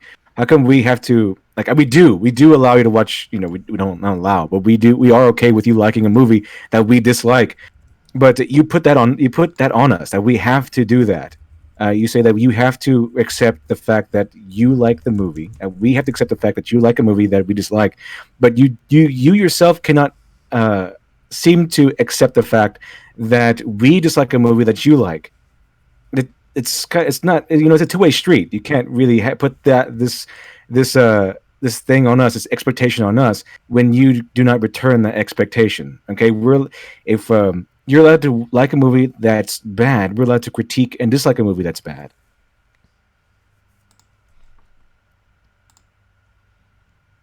head and I move along. To me, the fast-paced MacGuffin-filled beginning of the movie was awesome. We jump straight into the action and watch as the chemistry of these characters evolve and change and build upon each other as the story further reveals itself. I don't want us to pretend that Rise of Skywalker was the only film to have something like this. Endgame had a large majority of its runtime devoted to the Infinity Stone heist. I have no problem conceding that it did what it was trying to do, but the difference is that in Endgame, the stones were an integral part of the story that the film revolves around and what they meant. However, in Rise, the MacGuffins are a means to an end. The Holocron Sith Google Maps and the Death Star Goonies key aren't problems because of the fact that we don't spend too much time on them. It keeps the mythology of these objects available while using their purpose to further the plot. We want these scenes to MacGuffins are okay because, they didn't spend too much time with them. It's like, that's what a MacGuffin is. You just plop them in there and it just heals everything. It's like saying Mary Sue's are a problem because, they're Mary Sue's. It's like, what? MacGuffins are usually important to the characters, not really important to us so much. But they are important and integral to the plot usually. I mean, when you have millions of ships that all need this one MacGuffin to operate and suddenly they don't, that is a huge plot hole. Huge, especially when Lando Calrissian does a fantastic charismatic stuff off screen and somehow manages to port in a whole legion of ships off screen, not using the MacGuffin that was essentially said to have been necessary to get there in the first place. You see, what he did was go into the console, type in add ship 25 billion, and then they all just kind of turned up and plopped into.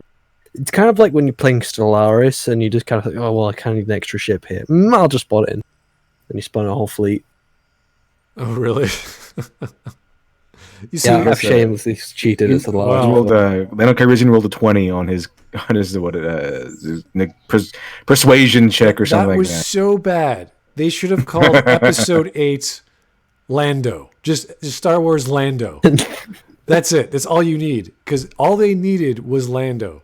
They didn't need Skywalker. They didn't need extra ships. They just needed to find Lando. Because once you have Lando, you win the galaxy. Yeah, it should have been Lando's story. He's their Deus Ex Machina trump card. He did all the work.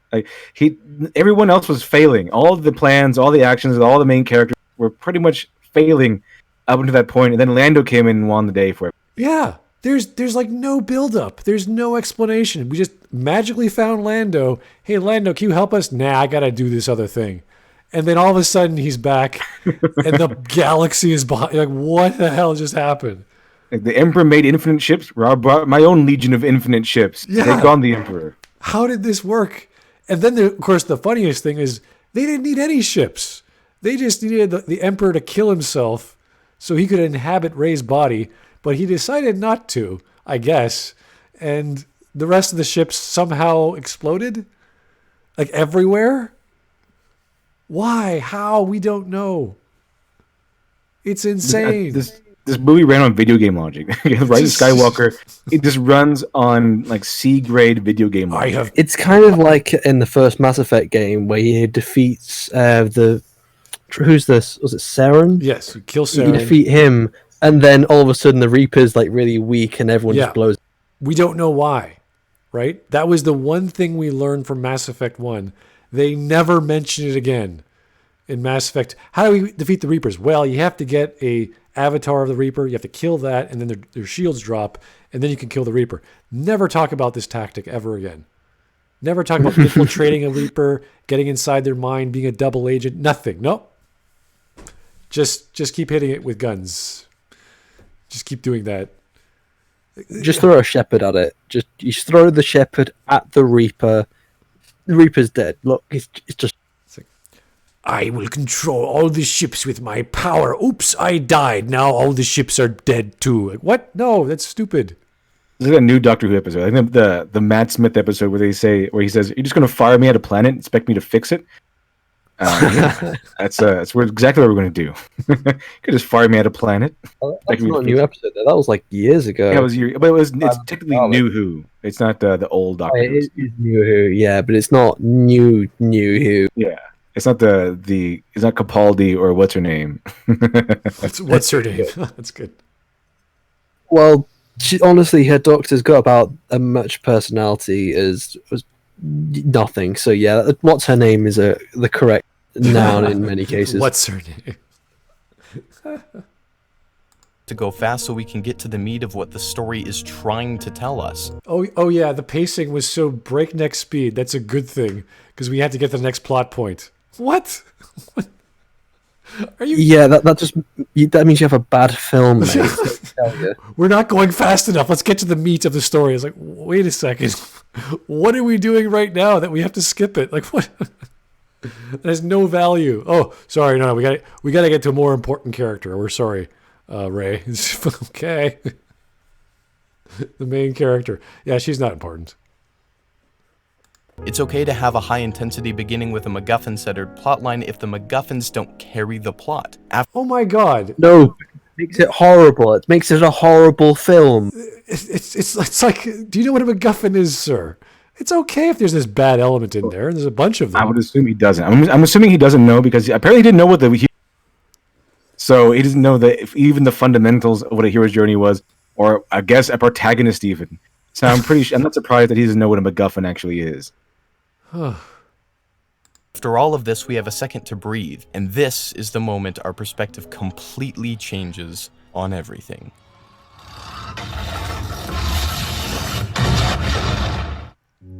Was that the moment he's referring to? Because that was a really stupid moment. A really funny moment. Oh, we laughed. That entire planet was a horrible, like, you know, the first 10 minutes were horrible. This was like a whole flavor, like ice cream flavor of horrible. It's like, you want the Rocky Road or you want the chocolate fudge horrible. They're both horrible, but, you know, different types of horrible. I forgot, is J.J. Abrams a lens flare guy? Yeah. There was one director who brought in lens flares. I forgot, is that J.J. Abrams? I don't think. Yeah, lens flares in. He was very. He restricted himself when it came to Star Wars, but in Star Trek, he was well known for just throwing lens flares at the camera everywhere. Yeah. I don't think he was the one who made it popular, though. I think he just ran with it. The entire new trilogy has been predicated on this brilliant story that Oh, being a stop nobody it with the doesn't music, exclude you from the powers pretentious of the dick. Force. And then, how could you, J.J. Abrams? How could you take this beautiful message, rip it out from underneath us, and toss it into the fire? What message? What part of the movie is he talking about now?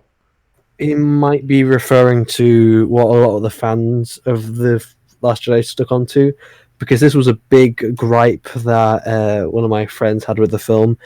He was basically talking about the theme that anyone can be a Jedi, and they were really upset that that theme was. Okay, let's just find out. All right, let's take a second. What if Rey being a Palpatine is secretly the most brilliant reveal we could have ever imagined? Why? Why would you think this way, sir? Can you please tell us why we should even consider this notion of yours? The greatest stories are told when the very foundation of what makes a character who they are is shook. In the Not the greatest of stories. When you introduce a weakness in a character, you then showcase in the next scene or the scene after that the thing they hate, the thing they must encounter. It's called Chekhov's gun. You introduce an element, you must have it used. Introduce a weakness. The bane of J.J. Abrams is a Chekhov's gun.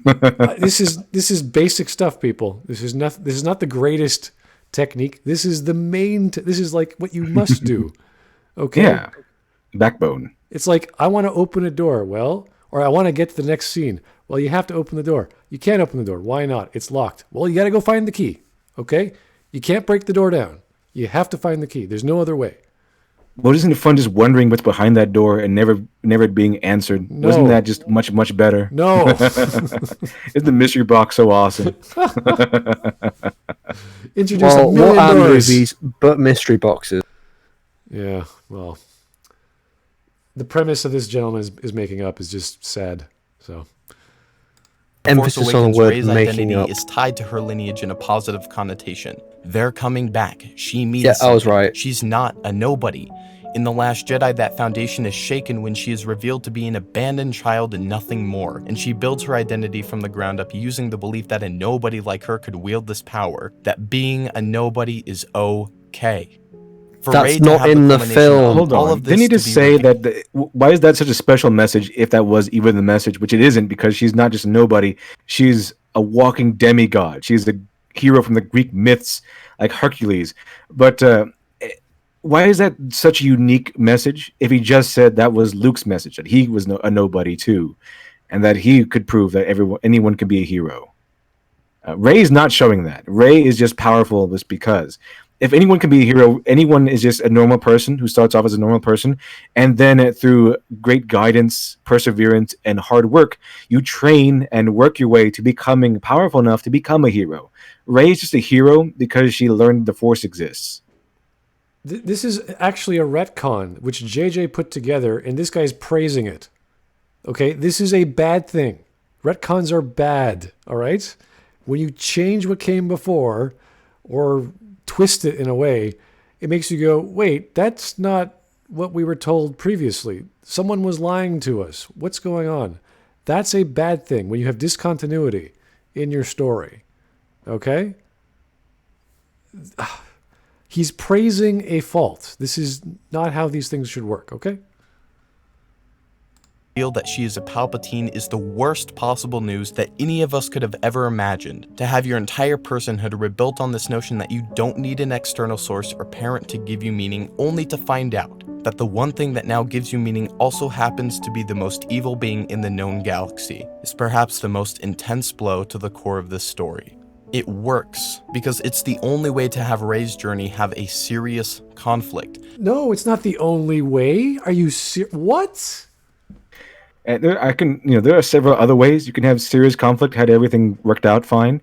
Palpatine was a pretty bad idea to add in. That was an act, from what I've heard, an act of desperation, absolute desperation, because this new Star Wars series is so terrible. They cannot sell you new Star Wars without old Star Wars. It just won't happen. For a start, the theme of anyone could be a Jedi it isn't in the film, and it also doesn't work. As LiteratureDevil said, it's Rey's just fucking God, and even then, it's like everything's a mess. It doesn't add to that theme whatsoever. It doesn't make it genius. It doesn't make it big brain, because it still doesn't make any sense. We were just looking for some kind of reason and why she's so powerful. And guess what? Her being Palpatine's granddaughter still isn't a good explanation. Rey wasn't even alive when Palpatine was the Emperor, and she has no concept of who he was or what he did. Now that he's back, it's like, oh, okay. She's just some old man. It's like if someone in their 20s today or something like that, any millennial, heard that Adolf Hitler was their father, they would probably be mortified, but they wouldn't have a secure connection to it because they didn't live through the era of Hitler. Okay, because Palpatine is pretty much a space Hitler, and all they heard about it would be from books and documentaries. Rey was not alive. I don't believe during the reign of the Emperor. So because it's a 30-year span from the Return of the Jedi to the Force Awakens, and she's canonically 20 years old, 19. So she wasn't alive. She just wasn't alive during the reign of Palpatine. So she doesn't have a clear visual or feeling or a personal connection to the terror that Palpatine brought about. So it's not really much of a conflict. If she wasn't raised by Palpatine or anything. And to say this is the only way to do it is just, I mean, come on. That's just silly. That's why I keep saying Stories it's are better, literally sandboxes. so much You can better. do any, you have a story world and you have a great writer. They can do anything. It's a sandbox. That's why I keep saying this. It would have been so much better if instead of parents, she was waiting for a long lost Jedi Master, and then the Jedi Master never came back. And maybe if to go with this guy's logic, it would have been far more of a conflict, a far more personal and meaningful confrontation as the last confrontation of the trilogy, to have the final battle be between Rey and the Jedi Master who she's been waiting for this entire time. Now, that would have been far more personal, a much larger conflict than just some guy she never met and only heard about before. That's it. Not externally, but internally to the highest degree. It's no longer a war against evil, it's a war against blood. What? Her blood. The fight with Palpatine is... She has zero connection to Palpatine. She does not care personally, emotionally. There's nothing. How is this against blood? She doesn't care. What is he? I can't believe what this guy's saying. Oh, it's genealogy. Their parents and grandparents. It's like, yeah, and if you find out your great great grandfather was some dude, it's like, okay, and what does this mean to me? I've never met the guy. He's had zero influence on my life. He's done nothing of note. What is the point? Even if he did do something of note, what does that mean to you? No one knows this. No one cares. You have to tell them that. It makes no difference to what you're trying to do. I can't grasp this guy's point. I'm sorry. What is he talking about? is epic. He's intimidating and incredibly powerful. It's a bold-faced lie to say that Palpatine was weak in this film. He had the power to keep himself alive, influence people all around the galaxy, single-handedly bring He had a little bit too much power for someone who should be dead. Why didn't he repair his body if he's been alive all this time? And he has all these clones running around. And he can clone children that become his son. He has this ritual that he can transfer his mind into different bodies. He has millions of people on this planet he could do that with, or suck their energy with, and get working fingers at least. There's so many questions about this. Now, canonically, I mean, this wasn't in the movies, but canonically, his spirit transferred to a clone. That's why he's still relatively intact in this movie. And it's just that his spirit is so powerful that the clone is kind of deteriorating. But if he has so many clones, why not just keep doing that? Why not just keep going into a new body every week or something? Apparently, he has a vat full of Snokes. Why can't he have more of like a vat full of other Palpatines? And why would it be old Palpatine? Why can't it just be like younger? Like if he can clone a son, then great. You could start there. Start young. Why not? Wasn't Matt Smith originally supposed to play like a young Palpatine? Matt That Smith was just a rumor. I think that was just a rumor. He actually did an interview. He said he did go to the studios and he did consult or this or that. What he actually did, we don't know. But it would have made sense that he could have been involved in that scenario. But not as Palpatine, I don't think. It would have been someone else. If anyone, I would guess that Matt Smith would play Rey's dad, since Rey was supposed to be the daughter of a failed Palpatine clone. Honestly, I think I could live with that, like Matt Smith being Rey's dad. But then again, I probably wouldn't want Matt Smith anywhere near this shit. I mean, why not? I mean, why not have Matt Smith be Rey's dad? I mean, there's no saving these films. Just why not? I'll take it. I'll take it. I mean, I'm a big slammer of like Moffat's Doctor Who era. Like, at least it's not as bad as the current, but like I still criticize it quite heavily.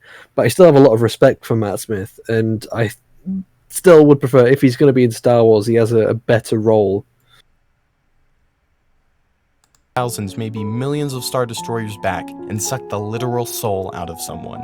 Visually, it may have looked like Rey defeated Palpatine easily, but this fight wasn't taking place with lightning and flashes. It was the internal struggle of Rey confronting the very fiber of what makes her herself.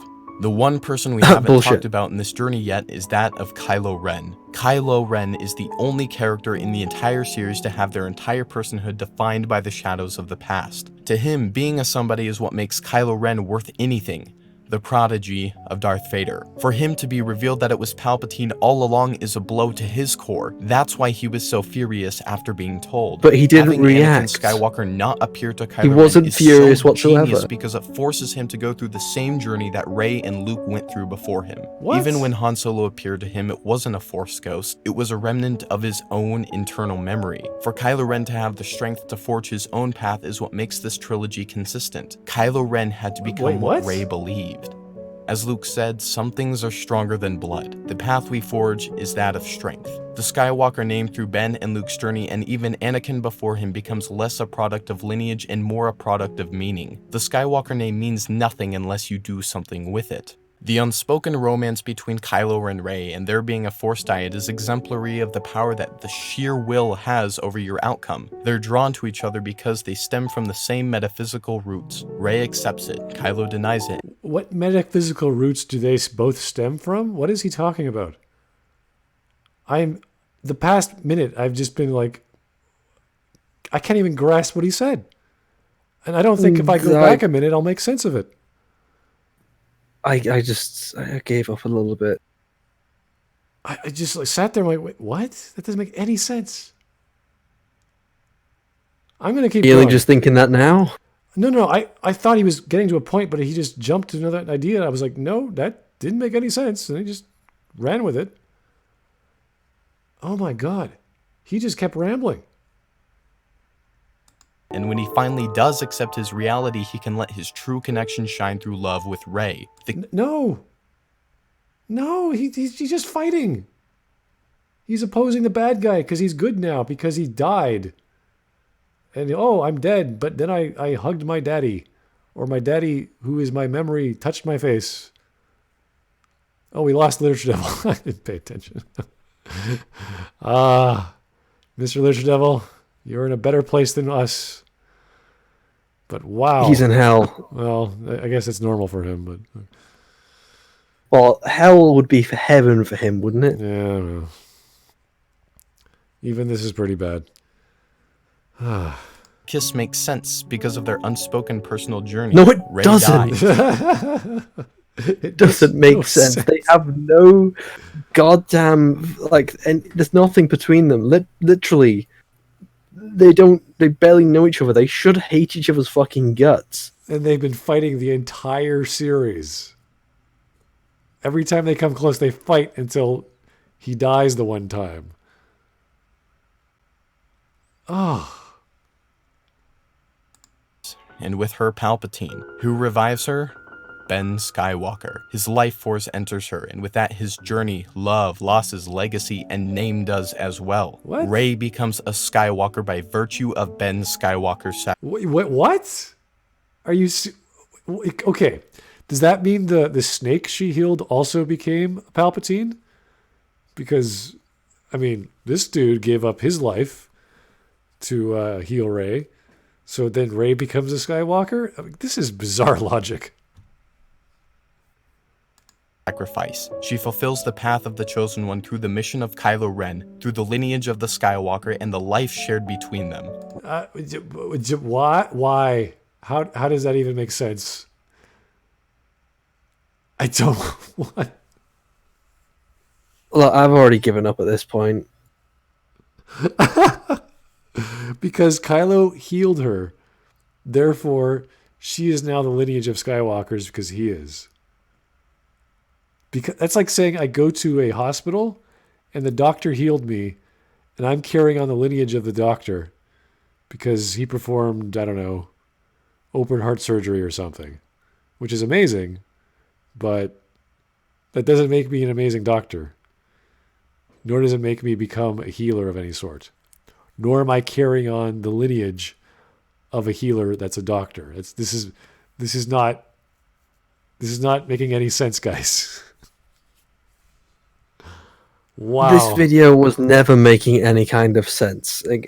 Yeah. I mean, you don't have much to work with, but holy crap. Stretching it thin.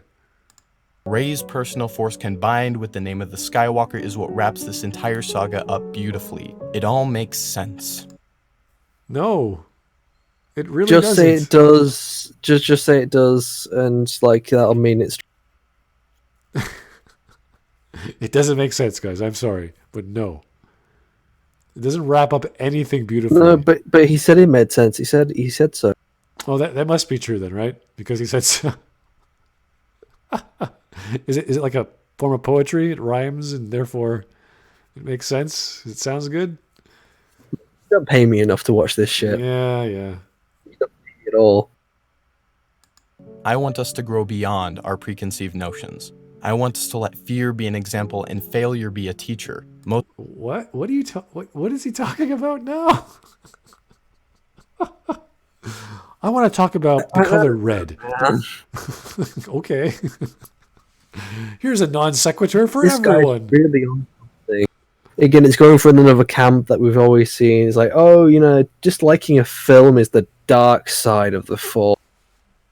I want people to be positive. Why can't you think like me?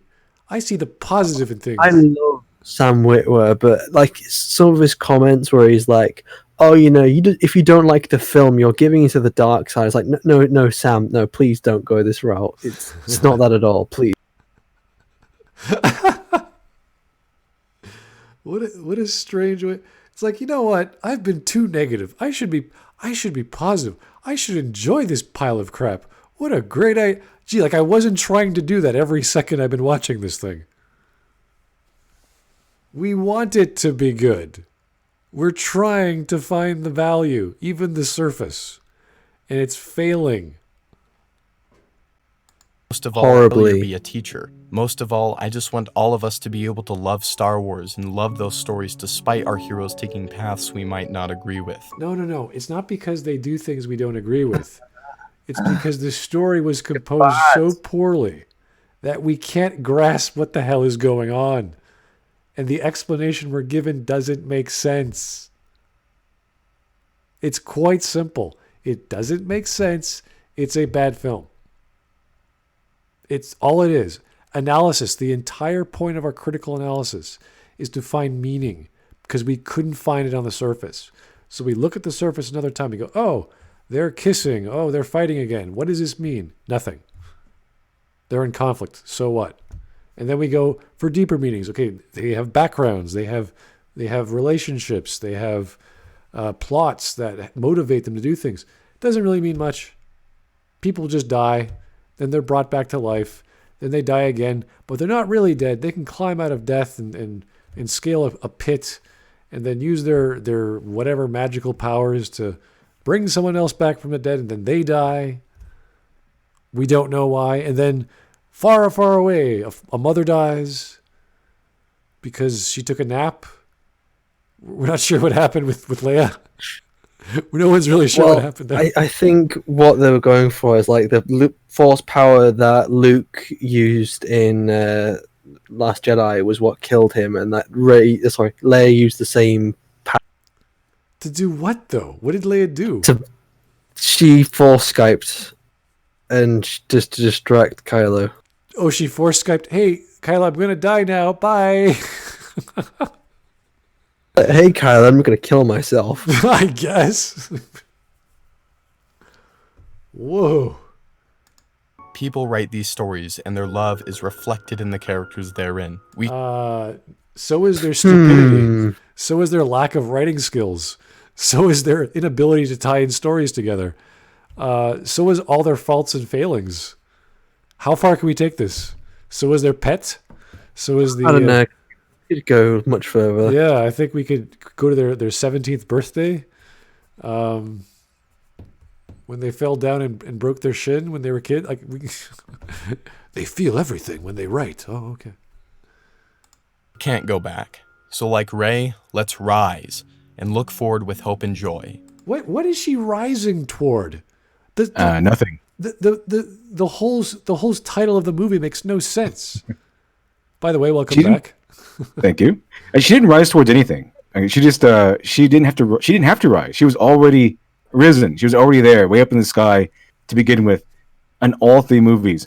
And also, I heard the last part of this, and is he doing that shaky, I'm on the verge of crying voice on purpose, or is that is that unintentional? I don't know. When I think of someone rising, we go back to Batman, the last in the trilogy, the Nolan trilogy. We understand what he was coming from and where he had to go to rise, to be reborn, because Batman was gone. He was in the Lazarus pit.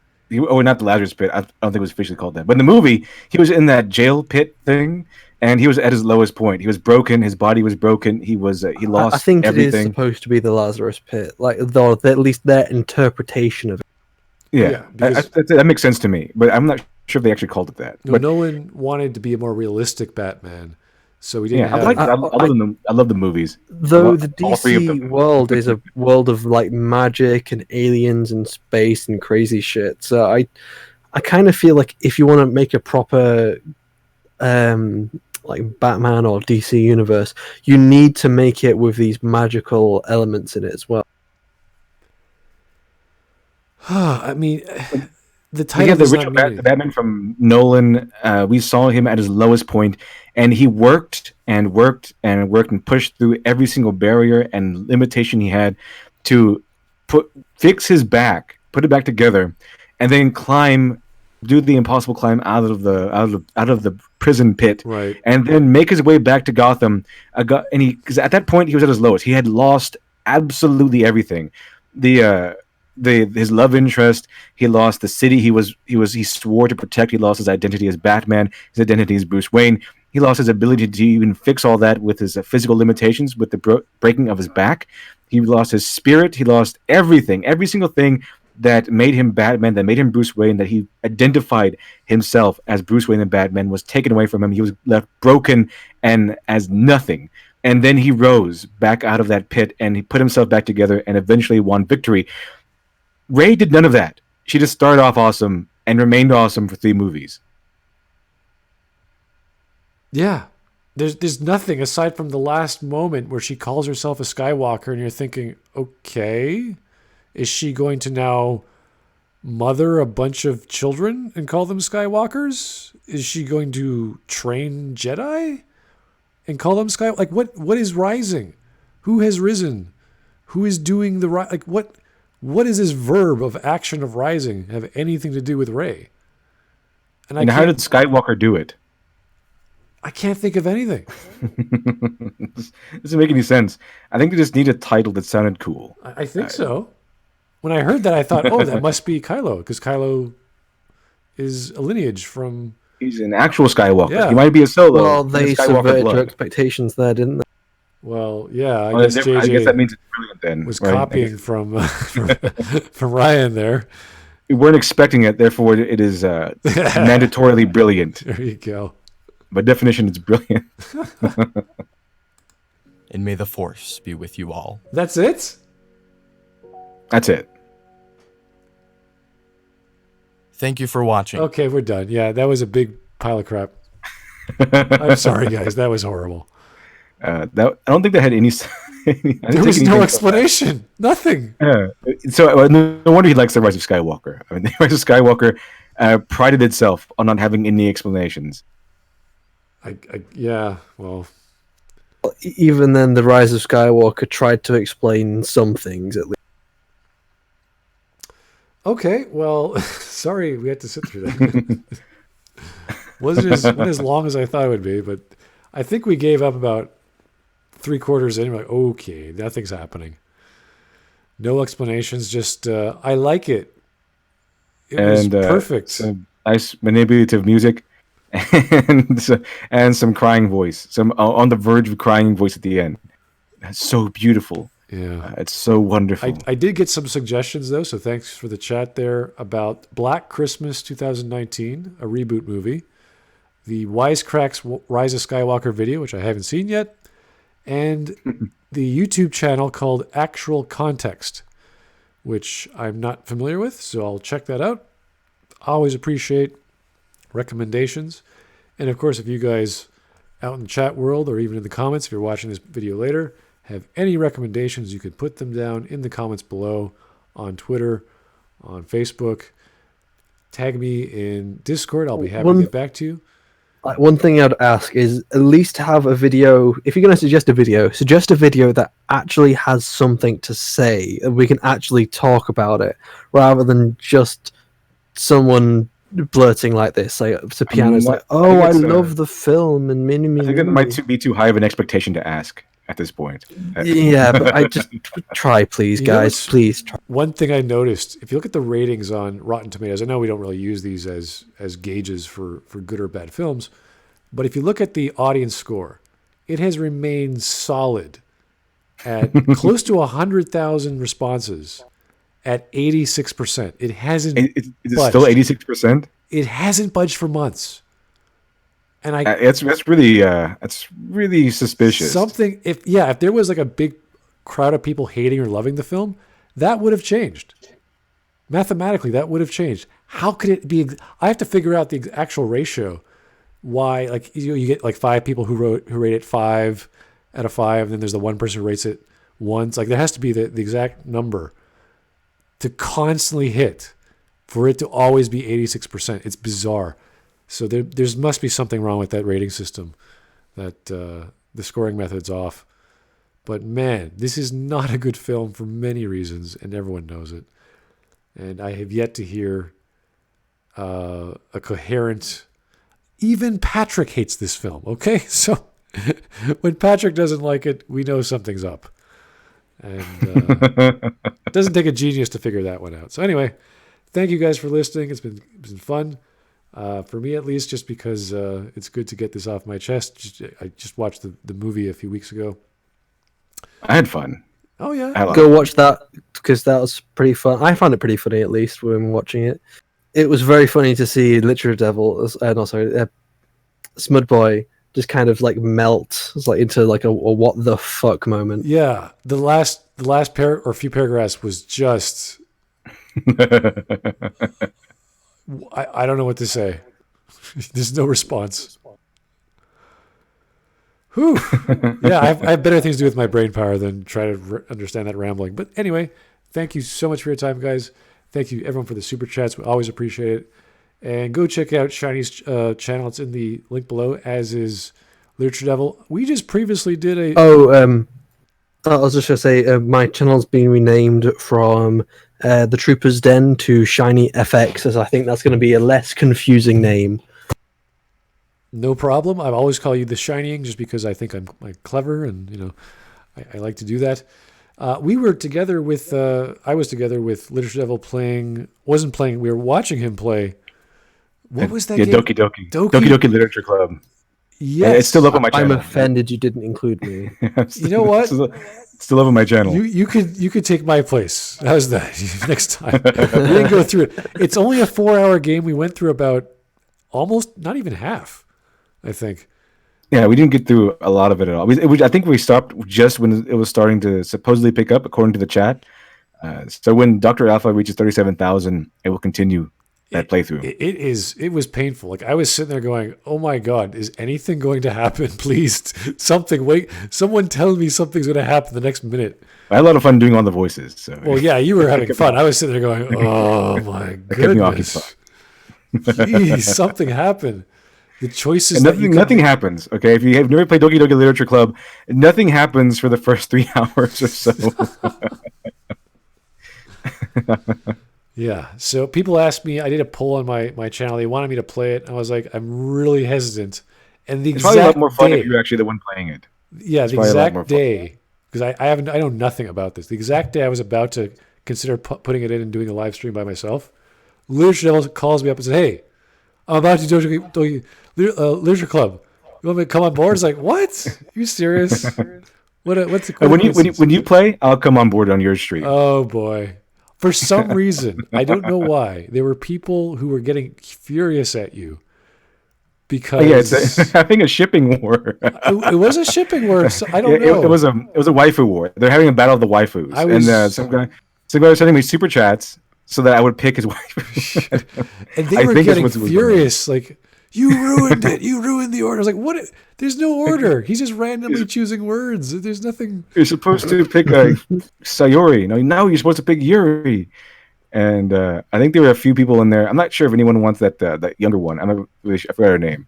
But they won. There was a big fight between people who love Sayori and people who love Yuri. And that's what the big fight was about. I liked. I was not anticipating that. I actually liked Natsuki the best because she actually had some character. She was angry at you. She's Tsundere. Tsundere. I think, I don't remember, but it was such a bizarre. Everyone else is so dripping over you, happy. Oh my God, he's here! He's eating a cupcake! Yay! Like, what the freaking hell? And she's like, "I don't like you." Like, oh, well, I did name myself Gary Stew, so I was Gary Stew. So that's to be expected. Wow, cupcakes, very very powerful weapons in the women's world. No, what I really liked recently was that this one game called The Friends of Ringo Ishikawa. That's a really fun game. I really liked it. I'm doing a second playthrough already. I'm thinking about streaming it. It's really fun. I found it really fun. Okay, well maybe I'll join you for that because stuff happens. I think in that game. Yeah, you start off the first scene of that game is you fighting a bunch of gangsters because you're in a rival gang. Have you ever seen Yu Yu Hakusho? It's kind of like It's like Yu Yu Hakusho without all the demon stuff. Right. It's just a thug kid. Yeah. Schedule. You have your weeks and your days, and you're a student, and you have to choose to attend class, and you can choose not to attend class. That's perfectly fine. But Japan's really like this. It's cool because if you get good grades, they pay you money. It's fantastic. That would be a great incentive for staying in school. If you study all day and everything, you enhance your cognitive abilities, like in physics and literature and all that stuff. Then if you get straight A's or mostly A's, they pay you 10,000 yen, and that you can do a lot with 10,000 yen, and it's fantastic. Okay, guys. Well, maybe we'll do that next time. Who knows? Thanks for staying along, and we'll talk to you later. Hi, everybody.